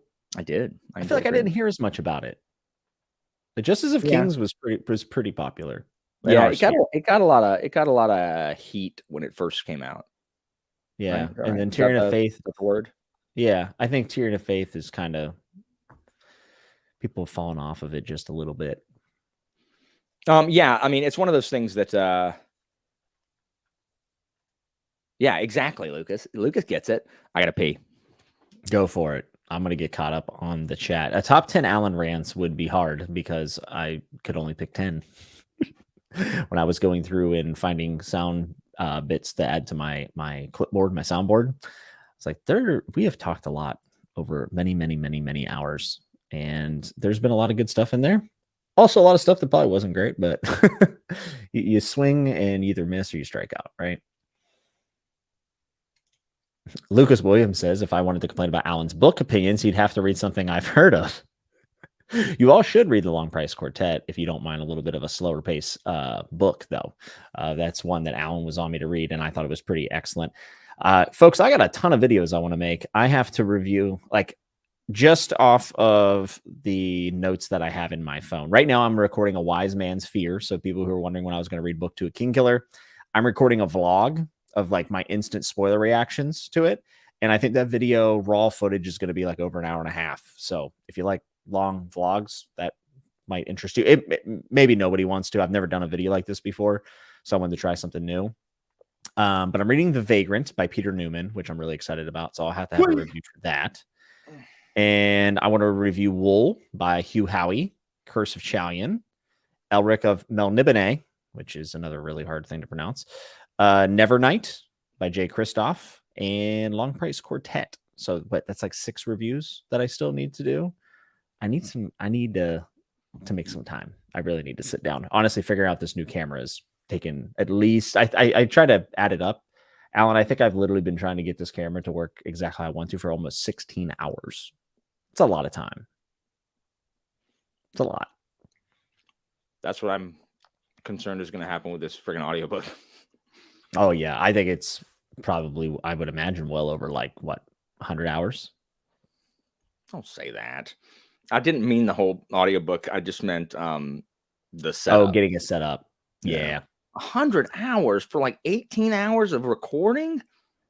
I mean, you have to figure it's at least double, and then you throw on like retakes. I mean, I would imagine it's going to be like 60 at least. I'll kill myself. What did you think? Did you think you're just going to one-shot it? I hope I at least like two-shot it. And you have to read slowly, you know? No, you don't. The Fantasy Network. And then everyone just speeds you up to 2.5 anyways. Dale Jones is reading Betrayal in Winter. Love to see it. I'm going to read it fast enough to where if Kyle jacks it up to three times speed, it will be literally unintelligible. Philip J says, Long Price Quartet is fantastic. So is Books of Babel so far. So Alan actually is an influencer. I do feel like those are the two series that I've seen more people read because of you than any other booktuber. And shockingly, it hasn't made me an overnight smash hit like success. You really should try to get Daniel Abraham and interview him. I think one, he'd probably do it. And two, well, we don't know. He might not want to talk about Long Price Quartet. That's what I'm saying. He's hard to get a hold of. But I would talk to him. I would talk to him about Kithamar easily. And then I would go into, speaking of really good characters, how about that Oten Mati? Oh, dude. Character work for days. And also Getter and Marcus and Kit and Cithrin. Yeah, Daniel Abraham has some great characters, man. It's just, people give up in the book one, which I get. There's only so much time to read books. But for people who have stuck it out, I think most of us feel like it was worth it in the end. I'm actually reading book 2 of Nevernight, which I did not plan on getting to this year. I kind of read book 1 and was mid on it. And then for some reason, I was thinking about it. I really like the world of Nevernight, like a lot. There's some really cool world building stuff. And book 2 is interesting. And there's like a gladiator thing going on, which I did not expect at all. So that's pretty cool. And it left behind the academy setting, which I was not big on. So it's going pretty well. I will tell you what I've been really enjoying. And Alan, you'll love this because no one's read this book. It's called The Vagrant by Peter Newman. That's it's all in first person, isn't it? Yeah, first person. I'm sorry. It's third person present tense. That's right. That's right. Nails on a chalkboard usually for me. Like that's my biggest hang up with Red Rising is I just don't like that perspective for my personal taste. It's a mute drifter who is carrying a baby with a magical sword that has wings and an eye. I knew that book. That book's was early on my Goodreads want to read thing. I'm only like maybe 40 pages in. I'm really enjoying it. But I feel like I feel like I'm going to say that and then someone else is going to read it and they're going to go, why do you like this? You know who he writes like? He writes like Glenn Cook. Nice. Very sharp and terse. And we both know that, Glenn Cook's not beloved by most modern readers. So I love Glenn Cook. I'm reading White Rose in the next 2 weeks. I'm very excited about it. And then I got to read Silver Spike, right? Yeah. Let me know when you do that, and I'll read that one with you. But Silver Spike, right? Not White Rose, because you've already. No, White Rose, then Silver Spike. Okay. Yeah. And then me, Alan, and Jake Bishop probably going to talk about Black Company at some point too, because I really like those books. I don't think I state how much I like those books. I mean, I've only read 2, by the way, but I loved book 2. I've read Black Company more than I've read Malazan. Because I read Black Company in high school. I did not high school and in college. I didn't discover Malazan until 2008. So I was reading Black Company in the 90s. Well, I knew you read it like early, but I just didn't know you had read it that much. Mm-hmm. Yeah, it was. I mean, it's only like this was before the fantasy boom. Like you had slim pickings when you went to B. Dalton or Walden books for fantasy. It was D&D books. It was Robin Hobb, Raymond Feist, Robert Jordan. Yeah, Jordan, Tolkien, and I mean, I just can't think of a bunch. Like it was just. Because I constantly went and looked like, what could I read that isn't a D&D book? And I'm just like, well, guess I'm grabbing another Harper novel. You know, book 15 of the Harpers. I'm like, okay, let's do it. Where are Here we? we go.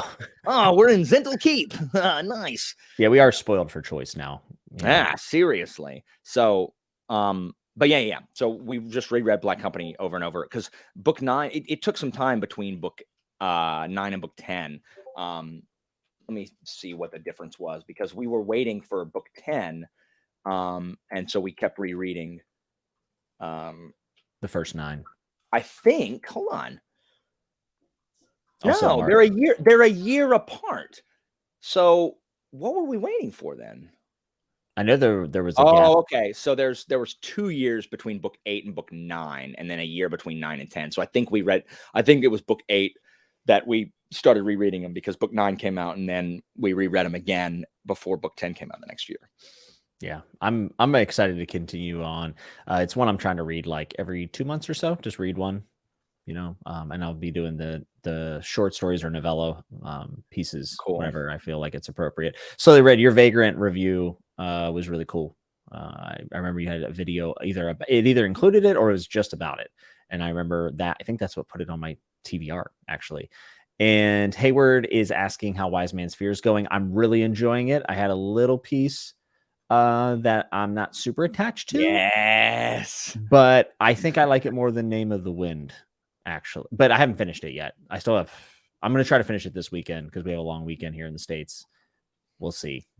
It's a big book. Christina, yes? Tell these people that I'm not always unpleasant, that generally I'm nice, and that these people make me unpleasant.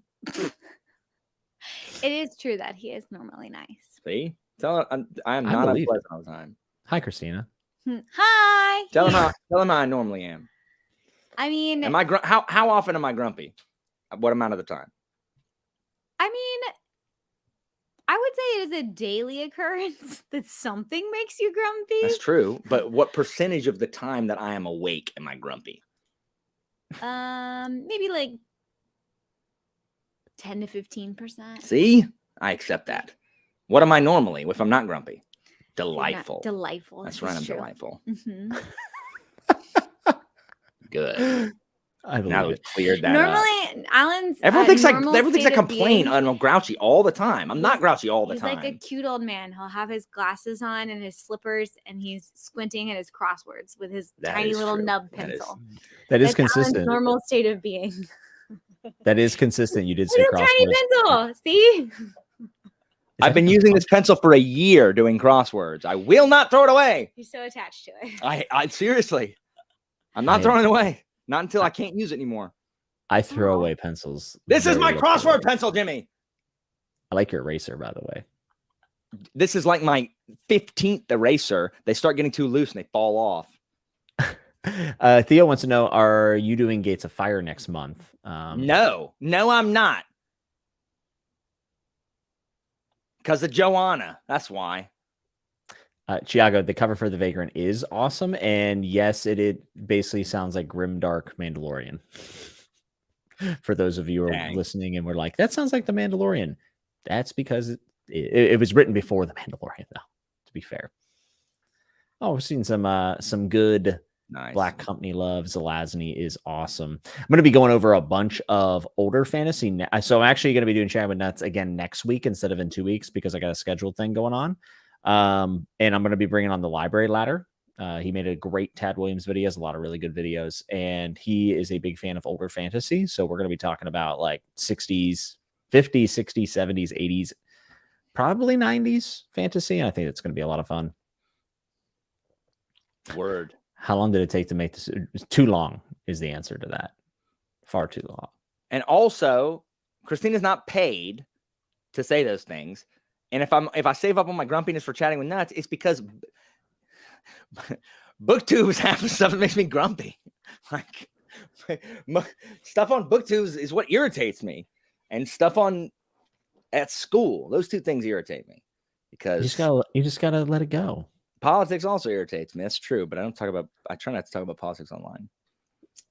Me either. Yeah. Wise. I thought you were leaving, Joanna. Oh, were you supposed to read Gates of Fire with them? And now you're look, everyone is so like, look, everyone is is all about what if we read crap without Alan? Like, I wasn't even a first thought on this. I was an afterthought to Gates of Fire. I just linked up because it was going to be cool talking about history. But everyone else wants to. There's like, what if we just read stuff and didn't invite Alan with us?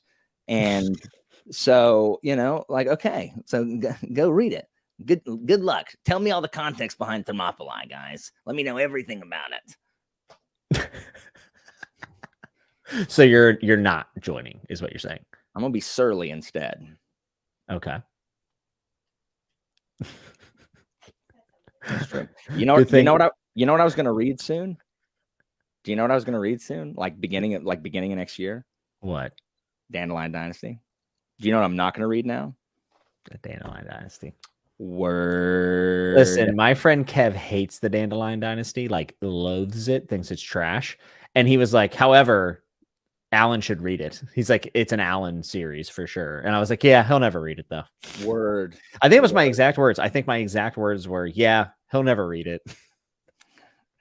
Like, this would bring him joy and happiness. If people would stop, like, what? Committing crimes against me.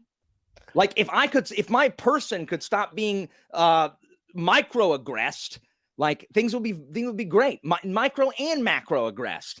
I am both aggressed. I am a 2-year course at college about aggressed. Macro and micro. Can't graduate without it. Requirements from the, bother Alan degree. No, I don't, Tiago. Because you'll drop it the second Mark Lawrence puts out his freaking new diary entry. Are you going to read his new book? No, I'm not reading that either. I'm going to read it to give it 2 stars. Not reading that because everybody tells me how good it is. I don't want to read it. So it makes you angry that your fans try to connect with you by... No, it's not fans. No, fans are trying to get... I don't have a problem with the fans. Like, the commenters, people that watch... Just sounds arrogant. No, I know, right? I love the people that watch, people that comment, like everybody in the chat. I love those people. It's all my friends that make me mad. So you're not friends with your viewers? I mean, look, it's all the other booktuber friends. There you go. All my booktuber friends. So whenever someone curates all this fantasy we have to pick from, and they're like, Alan, I really, my trusted good friend, this would be nice for you to read.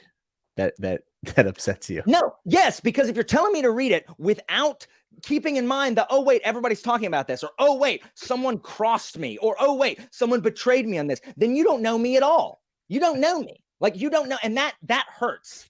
That you don't know me. You don't know me well enough to know that you recommending this after I was betrayed and thrice backstabbed and aggressed both micro and macro and abandoned and waylaid, where I had to circle my wagons to protect myself from horrific slander and general indifference. Do you think he would do well in Discworld as a character? I mean, do I get to be the patrician?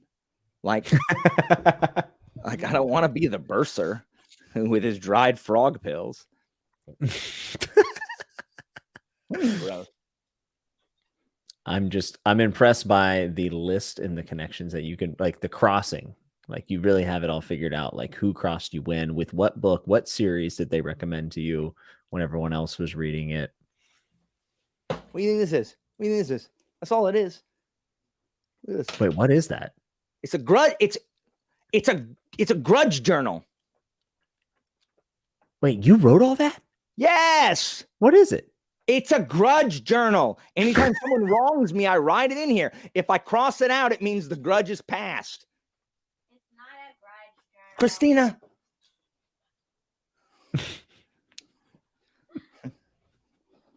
I'm just impressed that you wrote that much. I don't like to type notes, so I write them down.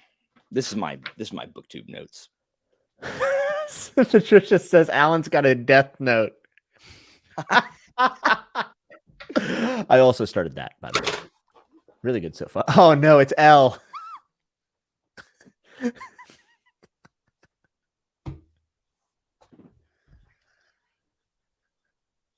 Kira Janai.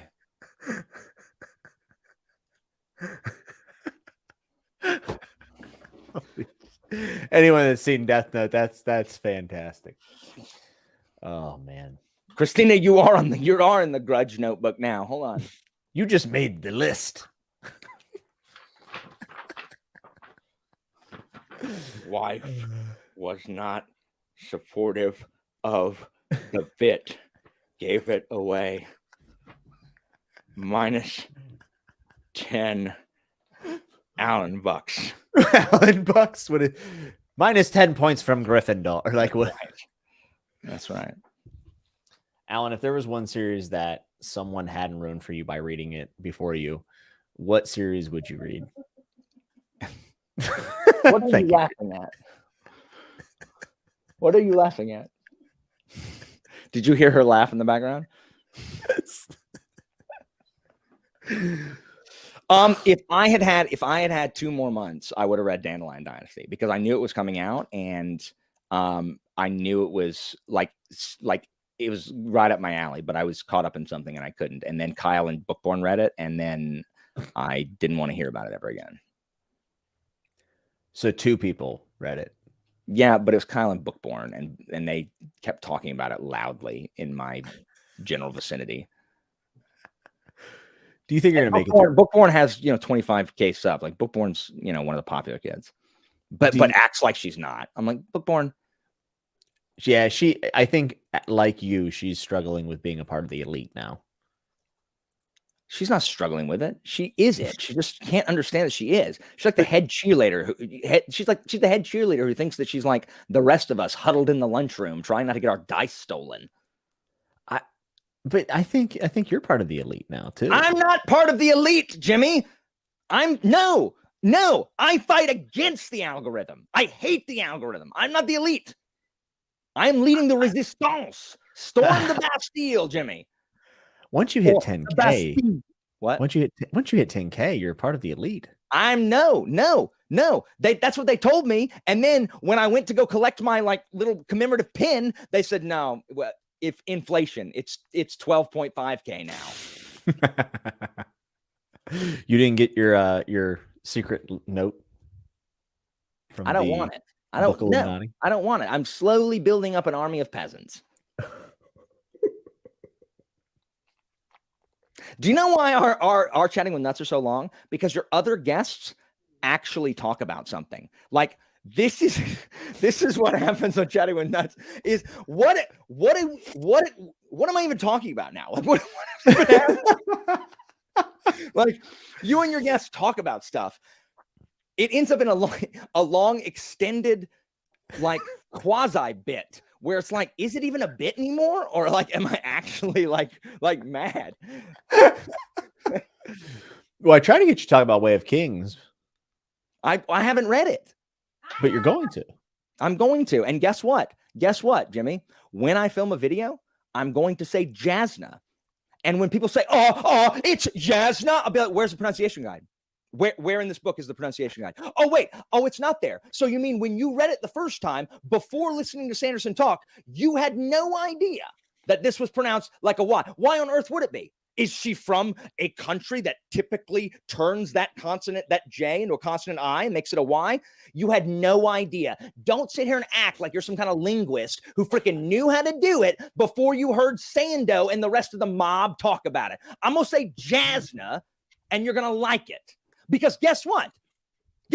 My favorite author, one of my new favorite authors, isn't Jan Williams. Oh, Jan Williams. Let me go jump on the trampoline. Hold on, Jimmy. Let me jump on the trampoline. To be fair, I always want to call Joanna. Okay. I mean, that's fine. That's fine. But it's not her name. I know. I don't know why you think that's more common than Joanna, but I mean, it's not. But I know Joanna Jędrzejczyk, who's like one of the greatest. I don't know what that is. Mixed martial artist of all time. Well, okay, so that's why you do it. But there's no other reason. There's no other reason for you to. There's no reason. There's no reason that it's Yasna. None. Yeah, Yimmy. I could be Yimmy. My name is James. My name is James. We're both Yames. Yames. Not even James. It's Yames. James. Yes. Yames elder, Yames younger. Oh my God. Yes. My name is Yames Ayen. Like, I just like Bookborn always gets like harangued about her pronunciation of Stormlight. And I'm like, tell those people to shut up, Bookborn. Like, tell those people to shut up. She just made a short. It's like, isn't it 30 seconds straight of her mispronouncing Cosmere names? Yeah. Pretty funny. Like, it's just like, that just that makes me mad. Like you didn't know how to pronounce it when you first read it, unless you heard Sanderson talk. Before BookTube and the internet, when we didn't have that, we just pronounced it the way we freaking wanted to. And no one got bees in their bonnet. You just did the back in my day. The good old days. I have to do that in school all the time. And I hate that I have to do it, but I have to. I have to do it because back in my day, like, yes, back in my day, we had to memorize something. Like, we had to. And back in Caesar's day, they had to memorize everything. Ridiculous. Oh man, I'm excited for you to read Way of Kings. I think you will hate it. I'm going to say that so you still read it. You think I'm going to hate Way of Kings? No, I think you'll like it. But if I say that, you won't read it.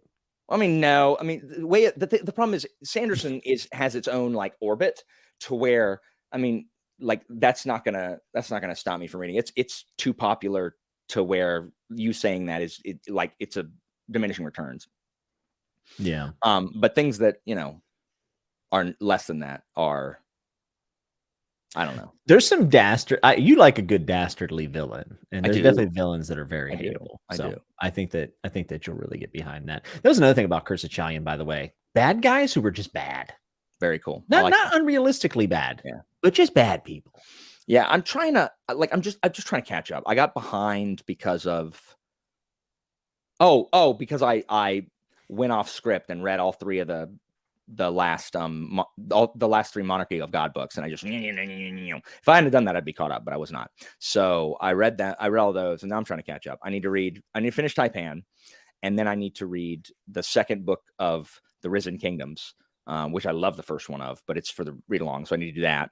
Mm-hmm. And once I'm done with that, then I don't have, that's the only commitment I have, except that I want to read Guy Jin. Like, I'm loving historical fiction, and I'm reading it like all alone because, you know what? Because like no one wanted to follow me into Taipan. No one, but I don't have any space for it. Oh, but you got space for 11 book series or 12 book series over here or 1900 books or whatever. I'm like, whatever, I'll read by myself and it's fine. Like, I don't care. I'm reading, and Kyle read it, which is good. And Josh read it also. And we're going to talk about it. And then I'm going to move on to Guy Jin all alone. And I'm going to read it. And I'm going to talk about a 1,200 page book about freaking Meiji Japan that don't nobody care about, and I'm gonna sit there and I'm gonna revel in it. I'm gonna roll around in it like my dog does in the dirt outside and be like, man, this book is so good. If only any human had ever read this book. But I'm gonna read it. It's gonna be awesome. So I'm gonna read it. I'm glad you're excited about it. I am excited about it. Like, I just wish, like, I wish other people were excited about the same things that I am. Like, that's my entire life in a nutshell. But if they were excited about it, you wouldn't read it. That's not true. If they were excited about it because I made them excited about it, that's fine. Because that's the genesis of the excitement. Like, it's top down, it's trickle down excitement. Trickle down excitement. Yes. Curtis 7 says, I watched an Alan stream from 2 years ago, and he said he was about to start the Way of Kings. 2 years ago. That checks out. Curtis bringing the receipts.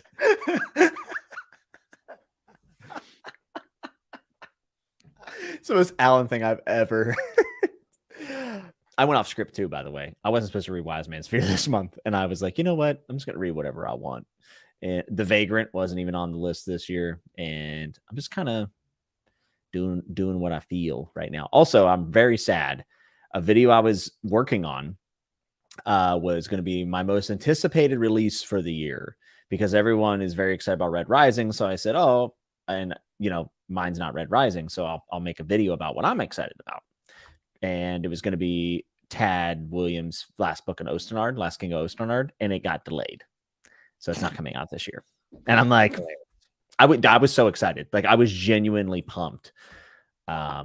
had a buddy read for it with my buddy Kai and Kev. I was like, this is going to be sick. I know Alex and Patrick were reading it as well. Your buddy Kai and Kev, as if Kai isn't literally the professor in my Discord and the controller of the Allen bot?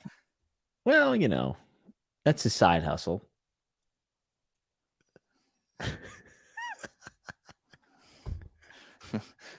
It's like saying, so I'm having a read along with my buddy Joanna and Philip. You may have heard of them. Yeah. Like, I don't know if you know them or not, but yeah, Kai says he messes around in some other smaller like Discords and stuff. I don't frequent them, but I was excited, and now it's not happening, and it hurts my soul. I'm real sad about it. So, when is it coming out? I don't know. It's not going to be. It's supposedly it's not going to be 2023, probably 2024, which is fine. Like, it's probably only going to delay by a couple months. November of 2024. Oh my God. November of 2024. That would be one of the best calendar years for fantasy of all time. Like, as far as big name releases, if you got Stormlight 5, Last King of Ostenard, and Winds of Winter, could you imagine that? Sadly, yes. The hot boy summer would be extended. Yeah, I would like. I kind of want to read Winds of Winter. Like, I bought Fire and Blood on your say so, and like just the back and like the first page. I'm like, because I just finished Ghost on the Throne, which is it's one of my favorite nonfiction books that I've read. Like, just the way it's written, it's like I'm reading a fantasy book. I loved it. It's literally like reading a military fantasy book, and I loved it. And so that's the kind of thing that I like. And looking at Fire and Blood, like like I'm concerned that it may end up becoming my favorite of the Song and Ice and Fire books. I wouldn't blame you. Just because of if it really is that premise, and if that premise holds out, like I'm gonna. Also, I looked up Duncan Egg because it popped up on my thing. Is it supposed to be a surprise who Egg is? Like, is that supposed to be a surprise? Yeah. Oh, cool. Guess what? The freaking Goodreads, the Amazon spoiled it. Yeah. To be fair, it's pretty early on, and if you're like engaged, like you're like, gotcha. Pretty sure I know what this is. Gotcha. Yeah, it goes way beyond that. It's early. So. I pieced one of the other characters together from Dance before, you know. So but yeah. So okay, cool. I mean, it didn't really bother me. I was just like, that seems like a weird thing to say, like on the back of the thing. Like, yeah, and it's weird. Well, it's weird because Goodreads literally eliminates that line. It says Duncan Egg, whose true name he's keeping a secret. But Amazon says Duncan Egg, whose true name is, and then says what it is. Like, it's the exact same text of that one line being changed.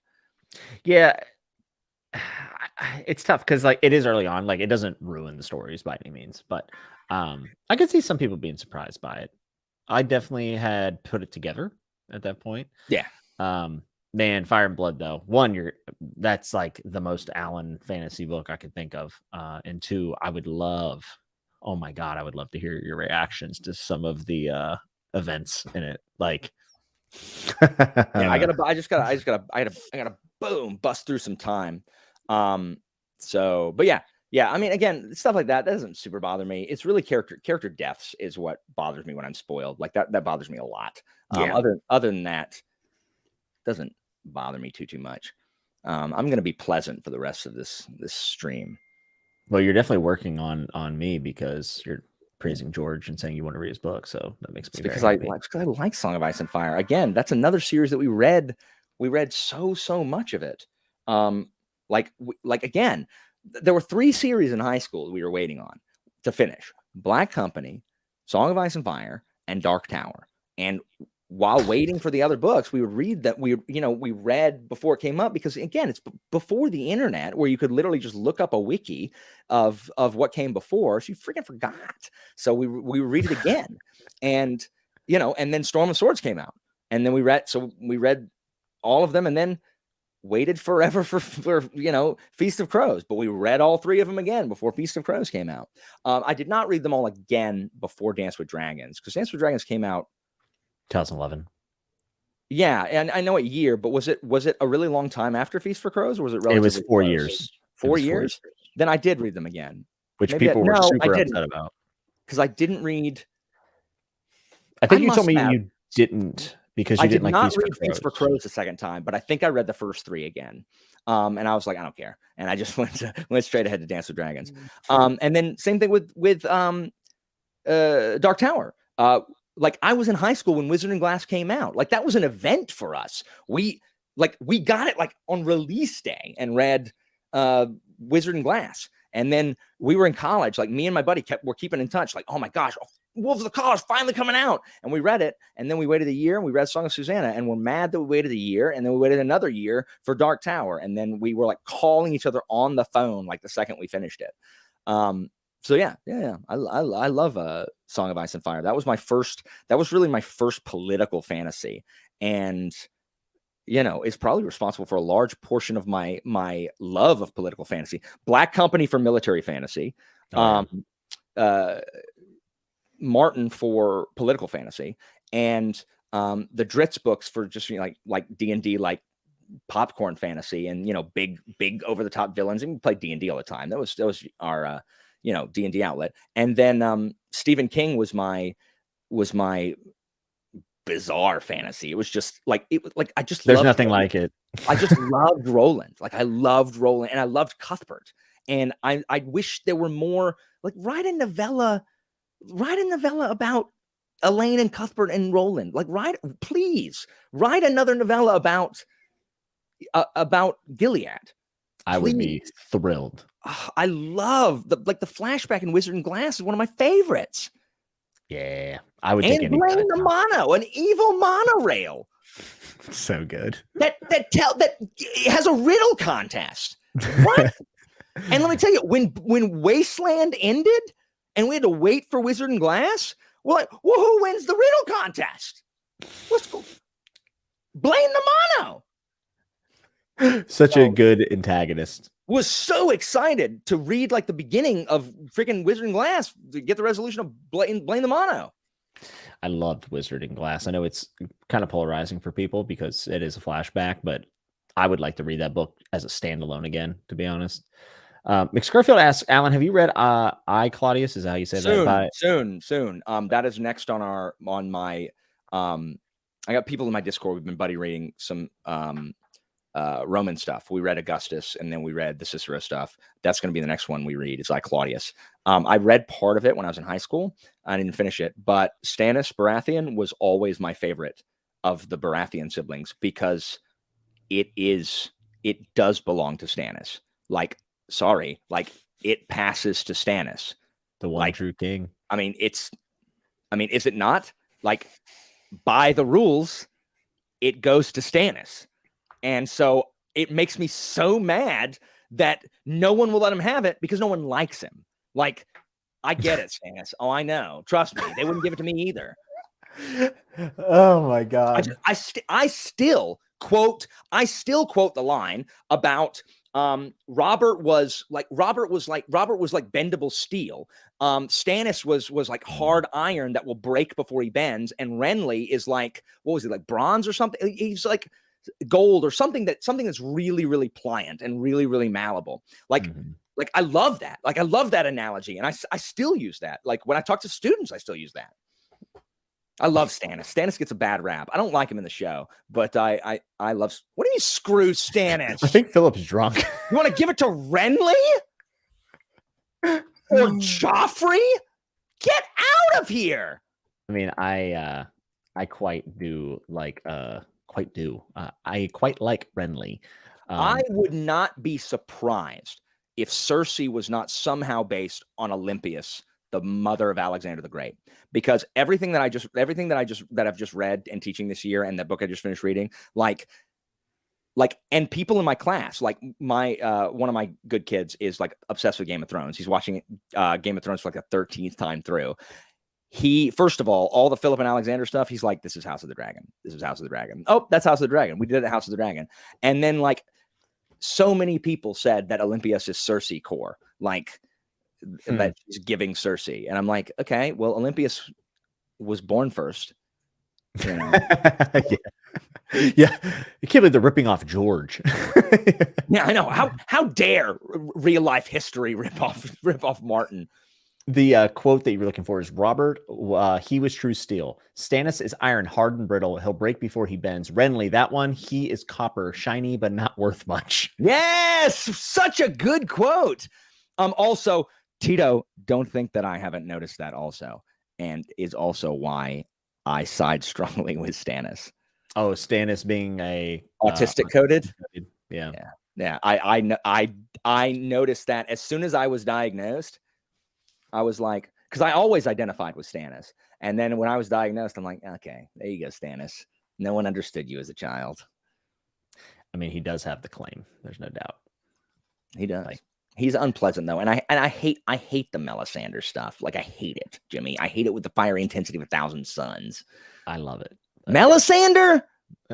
Melisandre.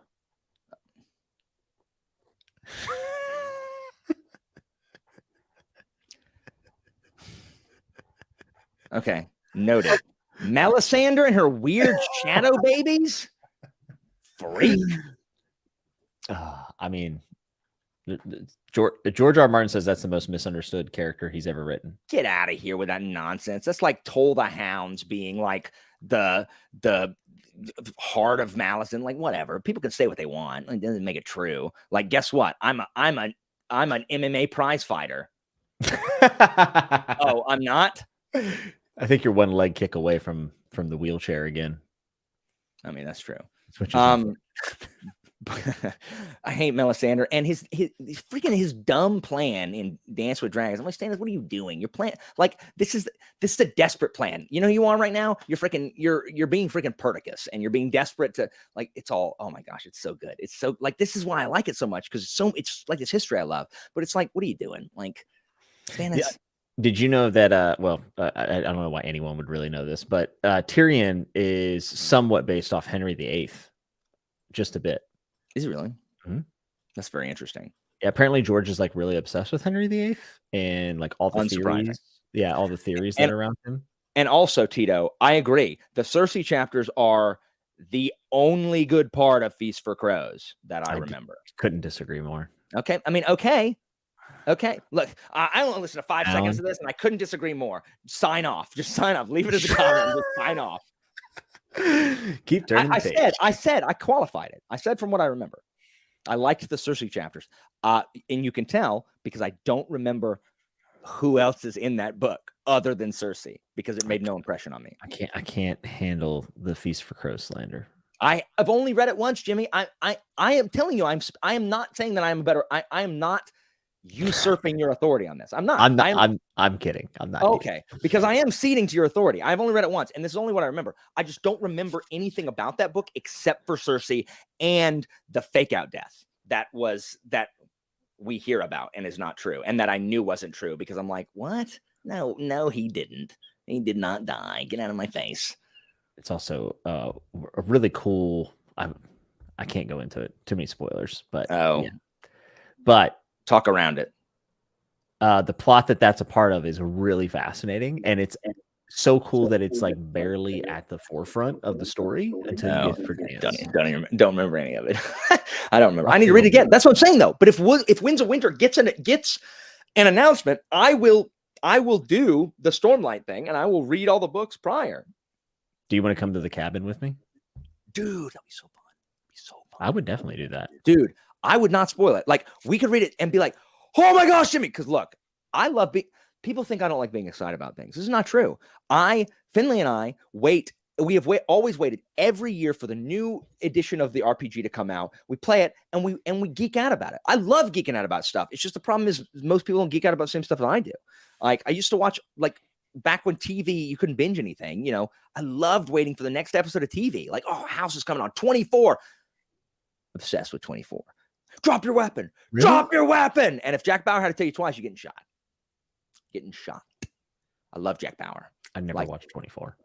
Well, that's the problem. Like, all the problems in the world could be solved. Like freaking war in Ukraine. Send Jack Bauer. Done. Sorry, Putin. Bye. You have faith in this man. And Jack Bauer? Yes. Yeah, I do. They're like, but he's torturing. I'm like, yeah, but it's Jack Bauer. So that guy is definitely bad.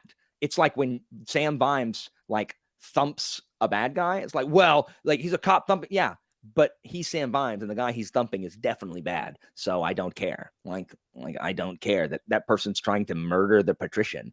So I don't care that he thumps him. Like, it's not real, guys. Like, anybody Jack Allen interrogates does have information about the bomb. That's true. I feel like that show was on for like 10 years and I never It saw was on for 8 and it was amazing. I love that you love that. I loved it. Watched it every week. I watched it every week. And I had the DVD box sets. Seriously. I forgot. Season 2 is good. Season 3 is good. Season 5 is excellent. And then the other ones aren't fantastic. But sorry, what were we talking about? Oh, yeah. Dance with like Winds of Winter. I'd read the other ones. I would like leading up to it because and then watch all of the people who like, I'm not gonna read that. Watch them all pour back in droves. Certainly. Like I'm gonna be so petty. You should. Like you want to make a stance, like I'm not gonna read that. Like you want to make a stance, that's fine. You can make that stance, but don't then reverse it. Like don't then come back and be like, oh well, like no. You don't get to be excited about this because you poo-pooed on it. Like you went and thought, oh no. So no, you don't know. No, we who had faith, or if you didn't have faith, at least we're like, I'll read it if it comes out. That's me. Like I never thought it was gonna come out, but I'm like, if it does, I'll read it. It's not like I'm never gonna read Martin's thing. Anyway, yeah, the amount of comments we get like that are crazy at Bend the Knee. But I'll just be happy if it ever comes out. And I would definitely invite you to a cabin with me. Jimmy, that would be so awesome. No internet. Dude. Just reading and having the video camera, and you finish a section and you look at the camera and be like, bah! It's so good. It would be so good. Oh, all right. Derry loves 24 also. Are you trying to end this, Jimmy? Are you trying to end this good time we're having? I wasn't trying to end the good time we're having. But I was. So you're saying you're not having a good time, and that's what you're. I'm having a great time. A bad time. No.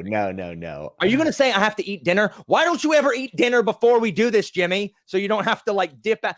I tell you why. You do it so that you have a way to. You have an exit. You secure the bag in advance. That's smart. I need to do that. A baked-in reason. I need to do Excuse that. the pun. I know you. I know you do, Jimmy.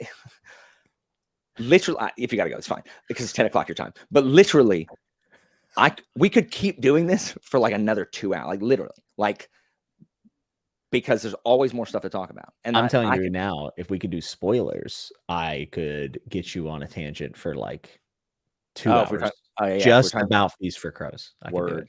Word. You should read them again.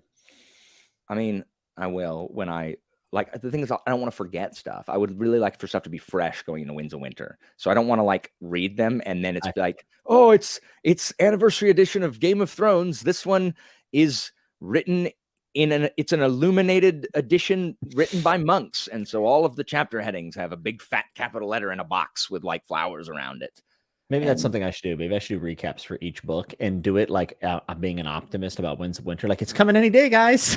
You know what I mean? It's like do it for each chapter. Just like he's like. Well, that's Bend the Knee essentially. Oh, nice. We do a chapter a week, and but if I did if I did videos like that and just like, all right, guys, Clash of Kings now, and well, no updates yet, but I'm pretty sure it's coming out this year. You're Michael Cera. It turns you into, oh, hey guys. News is looking nothing new from George here, but we believe in him. Getting some well-needed rest, and hopefully that's I'll just wait to the publisher right now. No news is good news, I guess. Look, I've never forgotten Valor Morgulus. That's one of the coolest things. That's one of the coolest things in the book is Valor Morgulus, and then freaking I'm Arya. That's what I am. I mean, the fact that the Faceless Men were responsible for the doom of Valyria, probably. That's also up. See, I can't remember all that. That's because it's not in the main. It's barely in the main series. That's a theory. But. I love Arya's grudge journal. Her death note. Yeah, her death, literally. Freaking Valor Jaquen. What's his name? Jack and Hagar. Yes, I remembered it. Yeah. Awesome. Oh, that's so cool. The Church of Black and White, the whole thing's dope. It is. I so badly don't want that storyline to be lame. Arya's is the one that I'm most worried about is going to end up being lame. Like, I know Bran's is going to be lame, and I'm okay with it. Like, I've made my peace.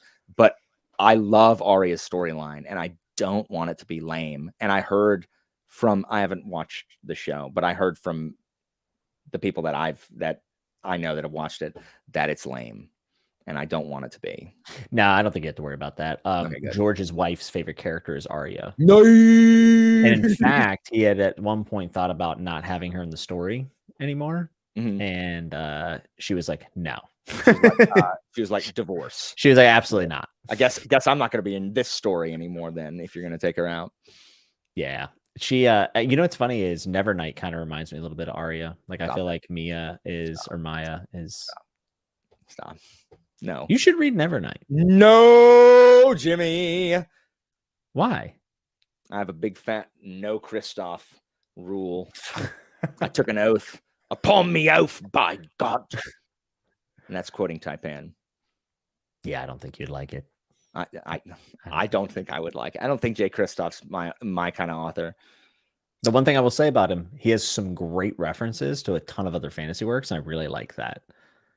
Like, you know, a lot of like the high-end literature is a lot of references to past literature. Yeah. Like he actually does that in Nevernight. I mean, that's cool. I thought it was really cool. He even pretty much like gives a complete nod to Gurm in like the first like 2 chapters. And I was like, oh, that's awesome. And I always forget that Daniel Abraham has worked really closely with Martin also. And then I realized that when I'm like, I love Abraham and his characterization. Then I'm like, oh wait, you know who else I like their characters? Freaking Gurm. Yeah, and I think Abraham has like that little bit of that secret sauce when it comes to characters. Yeah. And the long haul of it. Yeah. And it's not that I don't like Gurm. It's just that he's not in the forefront of my consciousness because I haven't read anything by him in ages, since 2012 when I read Dance with Dragons, or whenever it came out. I read it. I got it the day it came out. And I was just like, I don't like this because why are we still here?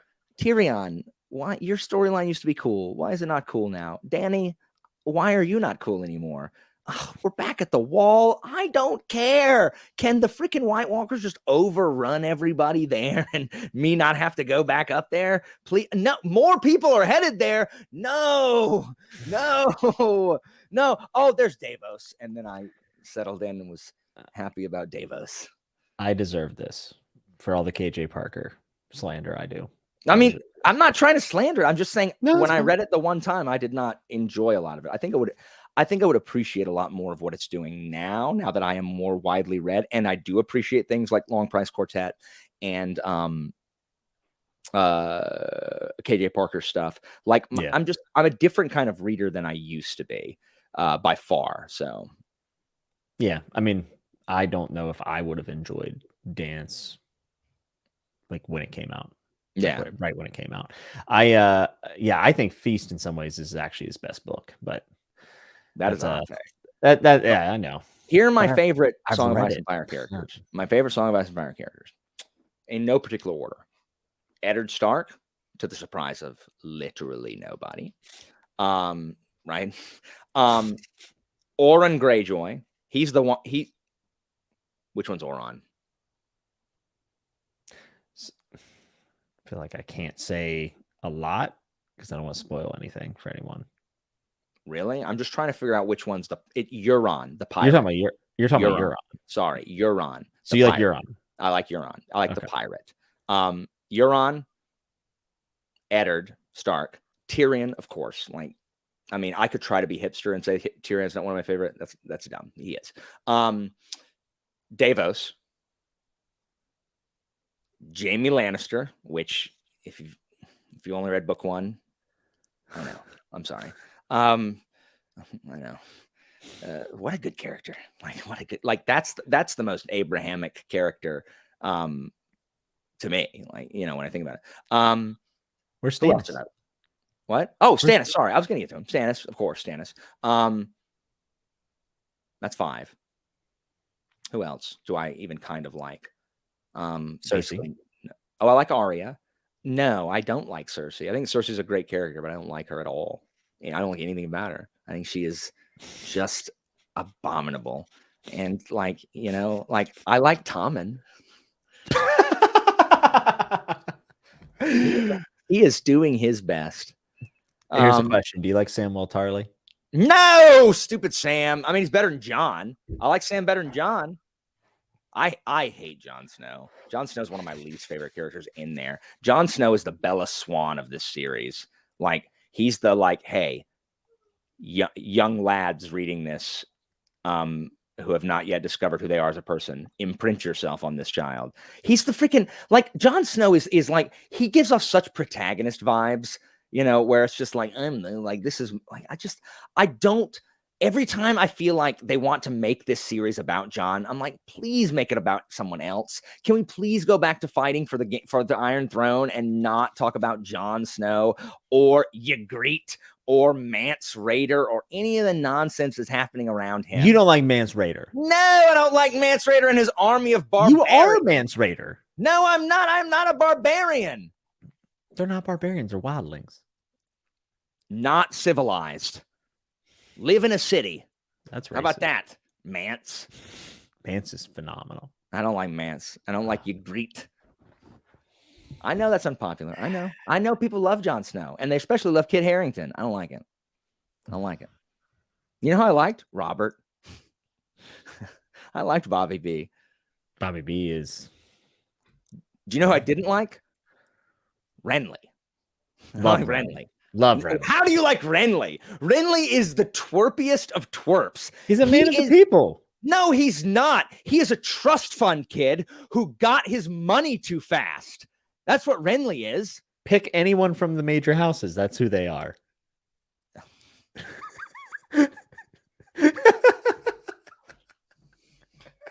Not Stannis. Not Stannis. Not Stannis. That's because Stannis was too dumb to take it.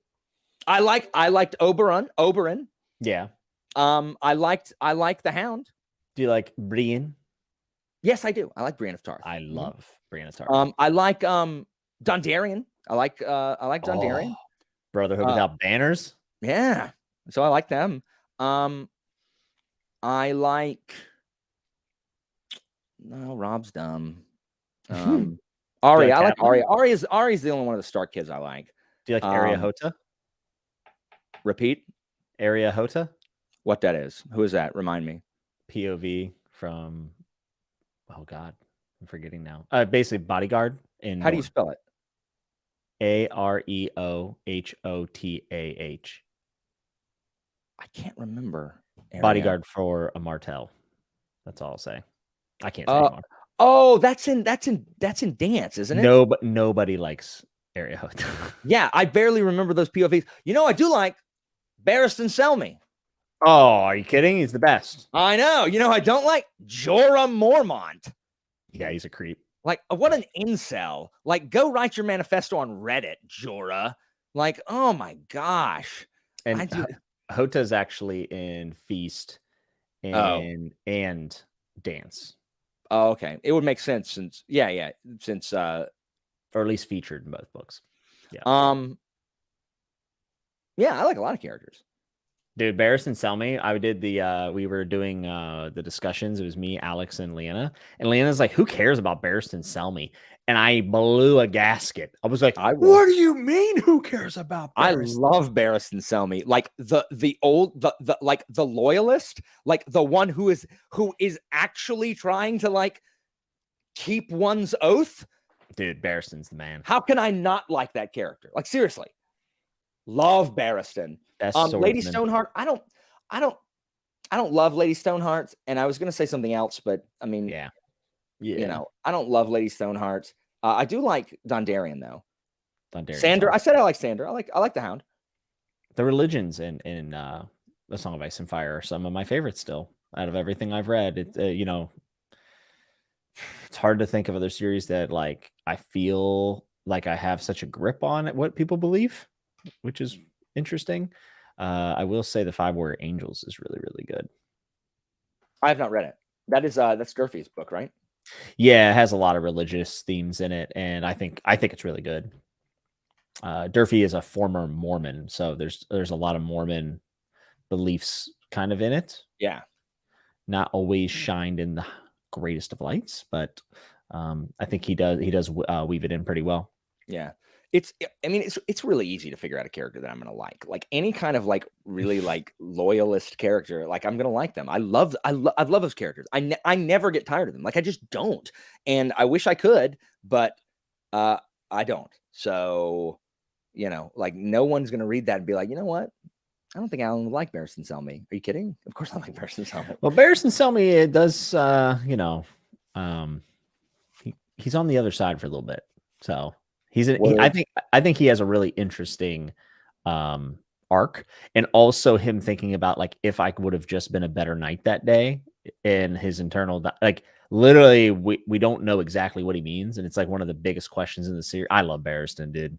Barristan is the absolute.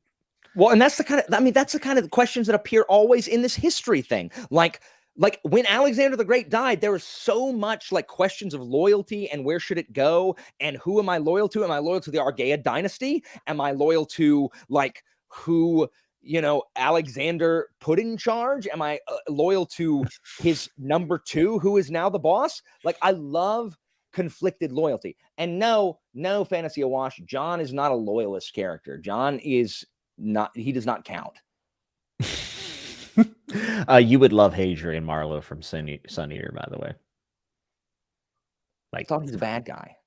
No, I mean, it depends. Isn't that his whole thing? Like, I ate a son. It depends on who you ask, and we also don't know yet, I guess. But no, you would love Hadrian Marlowe for sure. Oh, that's cool. Oh well, yeah, it's an Alan character without a doubt. And no one's really reading Sun Eater right now, so that's exciting. Nobody reads Sun Eater. Don't post a video about it. I mean, read it. I want to support. No, I no. What's going to happen is I'm going to see people who are supposed to be friends of mine. They're going to start a read along about Sun Eater. Like, oh, we're reading the Sun Eater series together, and then I'm going to be like, well, I guess I'm done. Seriously. You're going to be halfway through, ready to give it 5 stars, and just close the book. No, if I started it, it's fine. I'm okay if I started it. If I beat them to the punch. But if they do it, then are you? Yes, escape the books. Freaking in psychological issues. Sorry. People are also saying that there's some error happening in the YouTube chat. I didn't ban anybody. Everyone's been cool. So if you're having errors, I just saw a couple of things pop up. People are saying, well, the StreamYard chat's working fine. Yeah, but when they're trying to enter it in, it looks like it's erroring. So just so everybody knows, I didn't ban you, unless you said something stupid, which no one has tonight. So, I was going to ask you something. Oh yeah, are you still reading First Law, or did you put it down? Yes. So what happened is I was enjoying it greatly because when the POVs converge, I'm like, okay, cool. I like it. And then Pharaoh keeps coming up, and I'm like, I don't care. And why is this character introduced halfway through the book? And why do I keep having chapters with Pharaoh, who is on her own, not near the other 3 POVs that I am actually wanting to read about? I don't know who you are, and I don't care. I don't care who you are, or Jinbei, or whatever his name is. Most people don't like Pharaoh. Like, I think even people that love the series, like, Pharaoh is not a fan favorite. Well, the problem is it like there doesn't have to be a ton of forward momentum. Like, that's fine. Like, Taipan doesn't have a bunch of forward momentum, but like it brings everything to a screeching halt, because Abercrombie, being the first time I'm reading him, has not earned the Daniel Abraham trust, where I'm like, okay, I don't know what the crap you're doing or why, but I know this is going to pay off. So instead, I have no reason. He has given me no reason to give a crap, like none, because it's not like Pharaoh's likable. Like, and you know, everyone like Logan. Like, I like Logan. Like, Logan's supposed to be bad, but he's just this country bumpkin that's like, what is this? Oh, look. I love it, dude. Why is everything so busy? Oh my gosh, they have what is a bathtub? Like he's just like it's like if Karsa was more curious. Yes, yes, literally. And Glocta's Glocta, and Jael just wants to hang it. He just wants to get himself a girlfriend. Like that's all he wants to do. He just wants to get himself a girlfriend, and everyone's just being mean to him. That's all he wants. And I love Major West. Like I love West. I know people don't, but I like West a lot. And then Pharaoh comes, and I'm like, I don't care about you. I have no reason. Oh, you're an escaped slave? I don't care. So Spartacus, also boring. Don't care. Like I don't care. I don't care. I think you'll like book 2 a lot more. And Jael's funny. No, Giles is a twerp, but he's funny. I think he's funny because he's just like, RD West. Can we hang out? Oh, if only you got here earlier. Curse West and me not being able to go. Like he's one of my students, just like mad that he can't date who he wants to date because her brother's big and mean. And he's just like the Chad of the story. I enjoy it. Yeah. And then Feverard, and then Frost, Practical Frost, being like, what the Feverard. So much personality in that. I love it. And so anyway, I told you that story to tell you this one. I only had 100 pages left, and like I'm really invested kind of in what's happening right now. But Taipan, like again, I was supposed to have finished it already. So I realized that I can listen to historical fiction really well in the car, and I love Taipan on audio. There are so many. That guy does so many accents, so many. We're talking about multiple like Chinese, Chinese natives trying to speak English accents. There are Scottish variants of Scottish, Irish, British, Russian accents. Like so good. So good. And I can't stop listening to it. So I listen to it in my commutes. And when I'm finished with Taipan, before I move on, I'm going to read the last 100 pages of Blade itself. So nice. I am still reading. I have not put it down. I'm just trying to speed up because with as busy I've been at work, I haven't had any time to read. So the only reading I've been doing is on my commute. But I've still been able to make progress in the book rather than reading nothing. Yeah, that's awesome. Are you going to I don't like her on the audiobook, Fantasy Awash. I don't like her at all. Are you going to do book 2 soonish, or are you going to wait a while? I mean, it depends. Like, I don't really feel compelled, especially when like there's things I want to read, like Fire and Blood. Like Fire and Blood is pretty high. I've got to read a lot of nonfiction over the summer because I want to like spruce up my PowerPoints because I've done Alexander the last 2 years, and I'm going back to basically Greek history up to the rise of Philip. And since it's been 2 years since I taught that, I've learned a lot more, and I have more nonfiction books about it. And I want to spruce up like the character moments and stuff because there are sparser sections of my PowerPoint where I can make it more interesting. So I'm going to be reading a lot of those as well. And I've got the read along stuff, but I want to read Gaijin, but I don't have to. Like I could literally just listen to Gaijin on audio.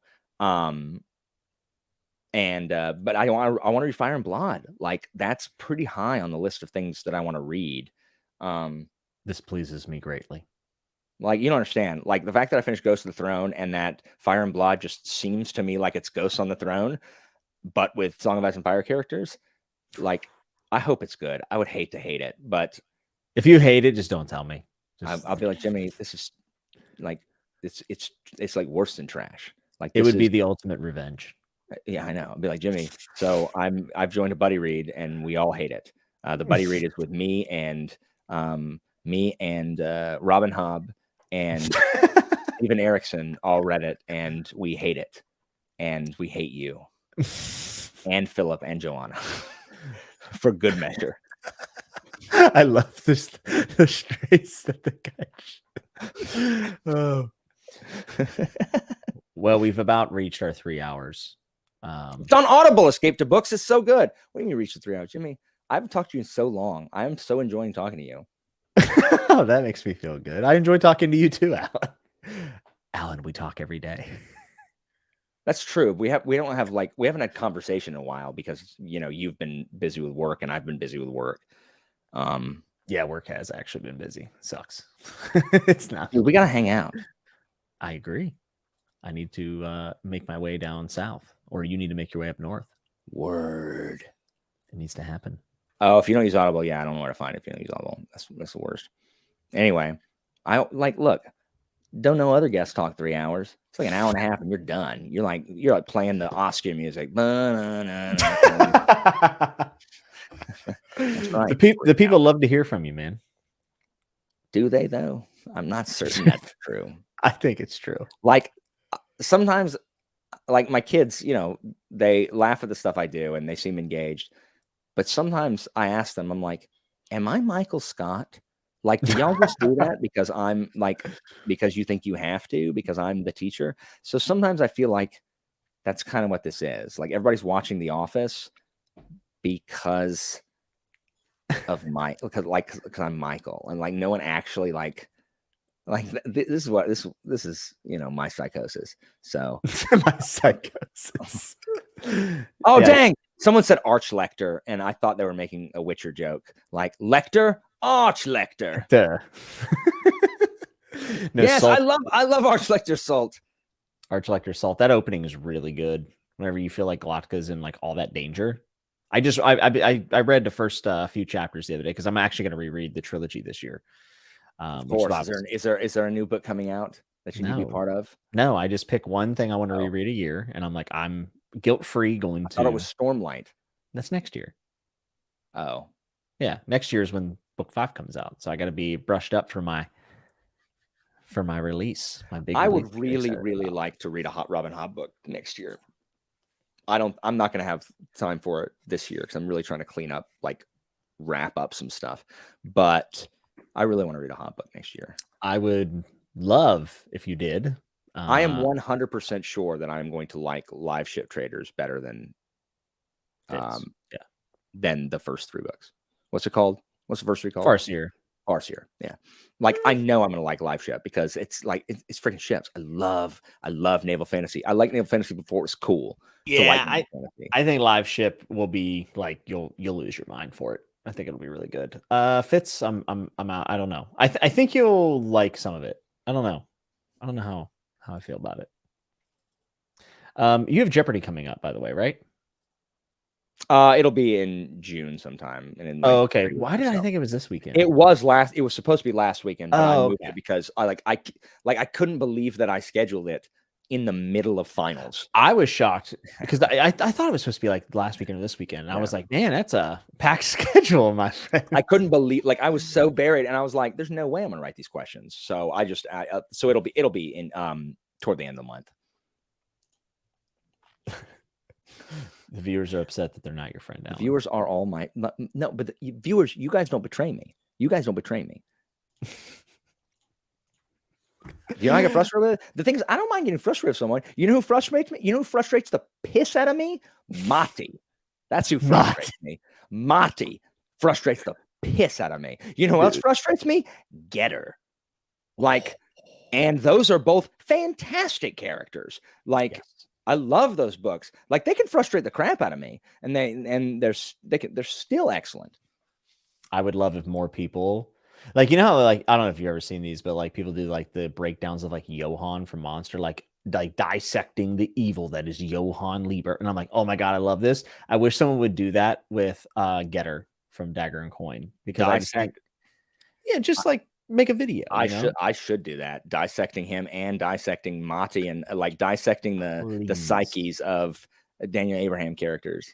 I would be such a fan of that. Abraham writes those put upon characters better than anybody I know. Like these kind of like just down on their luck characters. Really, he does it again in Kithmar. Like he just, I mean, not to the extent of those two yet, but like he just writes these really down and out characters really, really well. 100%. Kuiper. Look at Kuiper's comment. Getter, like Alan, counts a friend's betrayal worse than if you opposed him from the start. Yes, that is true. Wow. That's about as spot on as it gets. Also, Jen, I saw you had major surgery. Hope you're feeling my goodness better. Glad you can make it. Getter is from the Dagger and the Coin series by Daniel Abraham. It is 5 books, and none of them are terribly long. And book 3 is like insanely good. like insane. Still one of my favorite books, probably. It's that I've good. read. Well, that's you and I like the same things. A lot of people have not liked book 2. And I'm like, I don't. You probably, yeah. They don't. They think it's slower and less interesting. It's because they're interested in different things. Like there are certain things that you and I are interested when we read the books, and there's certain things that other people are interested in when they read the books.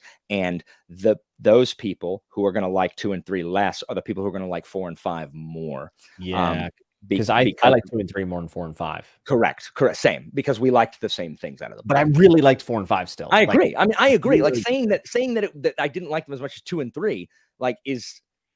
It's it's like a Pratchett book that isn't good is still really good, Yeah. Austin, I did Dagger in the Coin first, and I think it's a little closer to typical fantasy. I think it's more accessible. I shouldn't even say typical because it's still about like banking and stuff. I still think it's more accessible than Long Price Quartet. I'd agree with that. Long Price Quartet is very unique in the sense that each book is like its own thing, even though it's a series. Yeah, but it's also, I mean, it can be inaccessible with, it is more different than. So things I have to finish. We can sign off. Can I talk about the stuff I want to finish in the year first? Yeah, good. Okay. And I want to hear what you want to finish, what you need to finish. Because someone said Greenbone. I need to finish Greenbone because I promised Charmaine. So I am going to finish Greenbone this year. Because Charmaine is one of my oldest friends on BookTube, and so because I'm nice, I'm gonna do her a solid and read that. I need to finish that. I'm definitely going to. I guess I don't know what I'm going to finish. I don't know if I'm going to finish anything else, but I'm definitely going to finish that. I'm going to read Way of Kings for sure. I'm going to read Silver Spike for sure. I'm going to read at least one more Apt book. I'm not going to be able to finish the series like I wanted to, but I'm at least going to get back into reading the Apt books. And also De Castell's Spellslinger books, of which I've only read the first one. And he's one of my favorite authors. There's no excuse. Like, I love De Castell.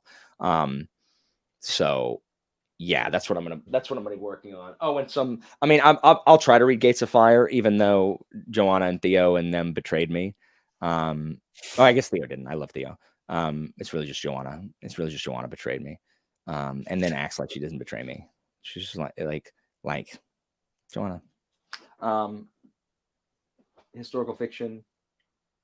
Oh yeah, I'll read Gaijin at least. I will at least read Gaijin of the Asian Saga. And that's as far as I got. I never read any. There's 7 books in the Asian Saga, and I've only read. There's 6 books. I only read 3. Hexology is fantastic. I've already read it. It's fantastic. And Christina is loving it. That's awesome. Because that's a good thing of being married to me. When I get an arc, I just pass it to her. So and something else by Guy Gavriel Kay. I'm either like I want to read like the Guy Gavriel Kay books I wanted to read the most were the Sarantine Mosaic. I can't read those now. Why? Because everyone I freaking know is reading the Sarantine Mosaic right now. Like really? Every time I scroll through bloody Goodreads, like, oh, so and so read Sarantine Mosaic. Yes, like everyone's reading it now, and so I can't read it. So I'm thinking Song for Arbonne, which you've recommended, or Brightness. The Brightness one. Ago. What? Yeah, Brightness Long Ago, which Zara strongly recommended. So one of those two. Nice. I'm going to read. Song for Arbonne is probably my book of the year right now, I think. Question mark? Yeah. High praise. And Kai also praised it extremely highly. Oh, Curse of Chalion, and I, Claudius, also. I would love for you to read Curse of Chalion because we could do a discussion about it, because I would love to see some of your reactions to. Yeah, that would be cool. I am going to.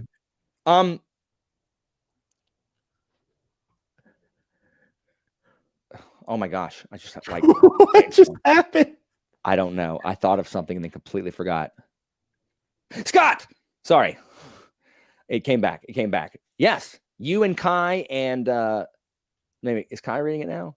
You and Madison read it recently, like last month, and someone else just picked it up besides you.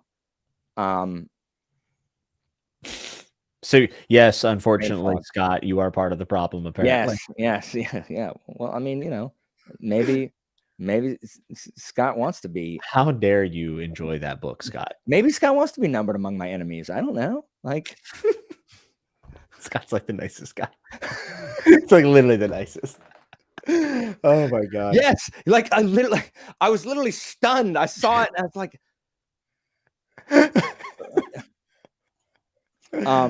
oh, sorry. Yeah. So whatever anybody else said. Yeah, one of the Chris Challion, I Claudius, for sure. Mm-hmm. Nice. What do you need to read before the end of the? I'm gonna read Iron Council. I gotta read Philip's book too.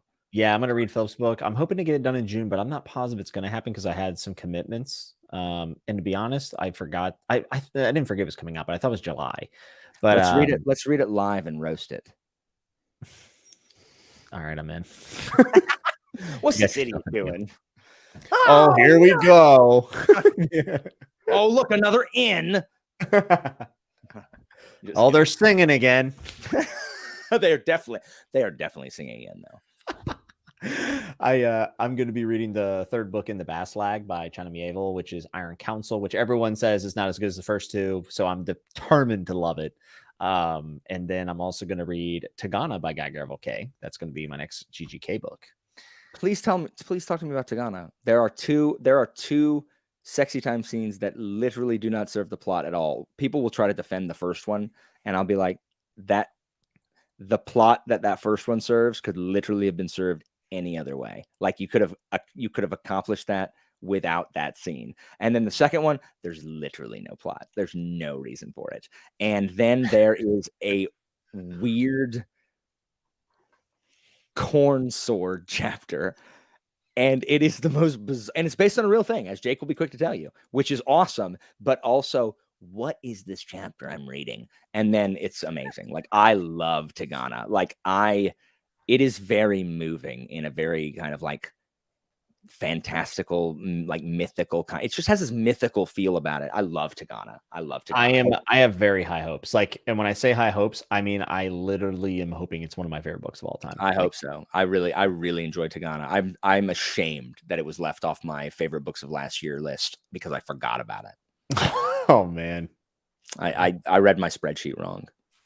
I also left off books when I did my tier ranking, all books I read, because Goodreads didn't update the year, because sometimes if you don't put it in currently reading and then reading, it doesn't add it to your year. And I didn't add the dates. I just forgot. So I just put it on red. So that was a bummer because some of the books were really good. So yeah, I'm reading that. Tagana. Man, what else? Oh, I'm going to try Book of the New Sun. I'm going to try to read Gormenghast, but I tried like 40 pages so far, and it's beautifully written, but I don't know if right now is the best time. So I would say Book of the New Sun is definitely up there. I'm trying to catch up on the patron reads I'm supposed to have from months ago, and I'm doing those. That's what pushed me to finish Blade itself, and I'm going to be doing those on audio. I've got Shards of Honor. I've got Book of the New Sun I'm going to listen to, as well as reading it because it's, dense and whatever. So I'm going to read Book of the New Sun this year also on the because I'm so afraid I'm not going to get it. Like I think I'm going to hate it. I think I'm going to hate it. Like, I'm reading Janie Wartz's book 2, and I just feel like so stupid when I read it because like her vocabulary is like crazy good, and she like obscures details away, which is great. But like, I just feel dumb every time I sit down to read it, and I'm like, I hope Book of the New Sun doesn't do this. I think I'm going to hate it. I think I'm afraid that it's going to be so obtuse that I'm going to be like, "What's the point? Who cares? This is a snooze fest." And then I'll love it, and then you'll tell me that I'm trying to be friends with Philip. I don't know, or something. Yeah, I will tell you that. I will tell you that. Trying to hang out with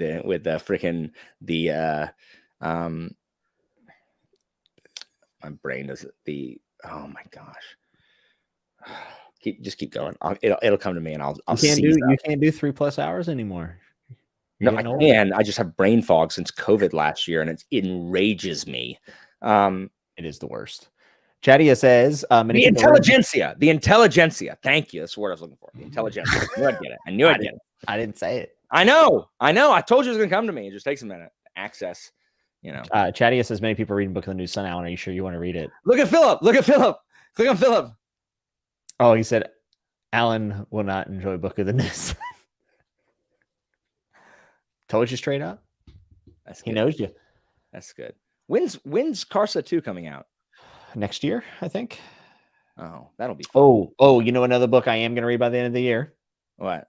Return of the Crimson Guard. I know it's no good or whatever. No. You definitely should. And the thing is, Jimmy, here's what's going to happen. You're gonna say, I thought it was pretty good. I liked it. It's not my favorite, but I liked it. And I'm gonna say, I mean, that's fine because I don't have I understand that. But then I'm gonna tell you the stuff that I think is so dumb, and you're gonna be like, yeah, like that is stupid, and I still liked it, which is what I do all the time when people tell me stuff is dumb about like greatcoats. I'm like, that is dumb. I don't care. I don't think it's gonna I mean, it's my secret hope that you message me on Telegram and are like, Alan, this is the worst thing I've ever read in my entire life. That's my secret hope. But yeah, like there are swaths of the Crimson Guard that I enjoy greatly. Isn't the ending spectacular? I like no, it's not spectacular. The ending of Bone Hunters is spectacular. Wow, it is good. Like I like it a lot. There is just the middle like 500 pages. I'm just like, I just want you to have in your head JRPG villain. And when people start talking, just note when that applies. There are a lot of like flexing, like it's like intimidating dialogue where it's just like they're trying to quit back and forth about who's like the more powerful one. And it's just, I do not think it is well done. It is very cheesy instead of effective. Okay. But that's fine. I play JRPGs, which are not known for their nuanced dialogue. You know what I mean? Like, are you kidding? But most of what I don't like about it is I was bored in the middle personally for a lot of the stuff. And I also do not like the way I'm typing something to you in the private chat. I do not like the way this storyline is dealt with in the book. Oh, okay. I don't like it at all. I think it undermines a lot. I think it undercuts some stuff that came before. And I just don't understand it. I mean, it's possible I just don't understand it, but I need to read Stonewheeler. Like I need to read Stonewheeler. I need to read more Malazan. Like I'm going to go this whole, wait, no, I'm not. I'm going to go this whole year without reading a Malazan book. I got to get on that. Do Carcanus. That's like my golden goose that I'm waiting for book 3 on, which apparently might be like years away now. I want to read Carcanus bad. Like real bad. I don't want to read Carcanus. Really? No. I read the first page of it and the prose was insane. I was like, this is so good. I mean, that's fine. But it's prose about the freaking Tista Andy. Yeah, I forgot. Yeah, I don't like them. Yeah, that's fine. Like, I like the Eater. I like the It's nice that it's out of the way. Like you don't have to read it. Like I will read it. I just don't want to, but I will. I like this is what I try to tell my students. Like sometimes you have to do things you don't want to do. Like I like the Eater. I don't like the Leosan or the Andy. I just don't want to read it. I don't care. The problem is I don't care about Mother Dark. Like I don't care about Mother Dark. I don't care how sad they are that Mother Dark doesn't like them. Like, well, you're okay. Like I'm not surprised. I don't like you either. So, you know. Yeah, I can see it being a hard sell at that point. Then, yeah, I can see it. I mean, I have though this. I got Stonewheeler. I hear it's good. I hear it's very good. Yeah, Phillips has got an excellent naval scene, which that has sold me. I just need to find some time, but I am going to read them, and I'm going to read all of them eventually. I just going slowly. Absolutely. Well, I am going to go eat dinner now. That is 11 o'clock. I see how it is, Jimmy. I see how it is. Don't you dare. I mean, go. I'm sorry. Is you and John and Phillips chat starting late because of me? No. I'm going to eat I also don't want to be the person who is stopping you from leaving. I feel so bad. I just realized that I'm literally being that guy. I'm so sorry. Anyway, Alan, it was a pleasure. Is it? Always, dude.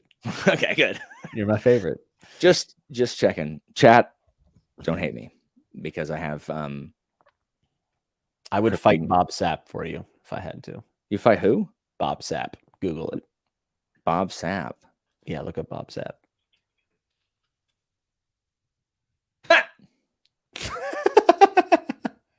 You know what? I would I'd take you to the Black Castle. Let's get some Zaxby's sometime. Dang, we do need to. We do need to get some Zaxby's. The Black Castle's so freaking gross. It's weird. It is. Anyway, thanks, chat. And remember to always keep turning the page. I got to do the full thing. Hit like. Hit like. For the guys, make sure you hit like, subscribe, and hit that bell notification so you're notified anytime Jimmy posts updates. Really helps out the channel, guys. My cats are starving.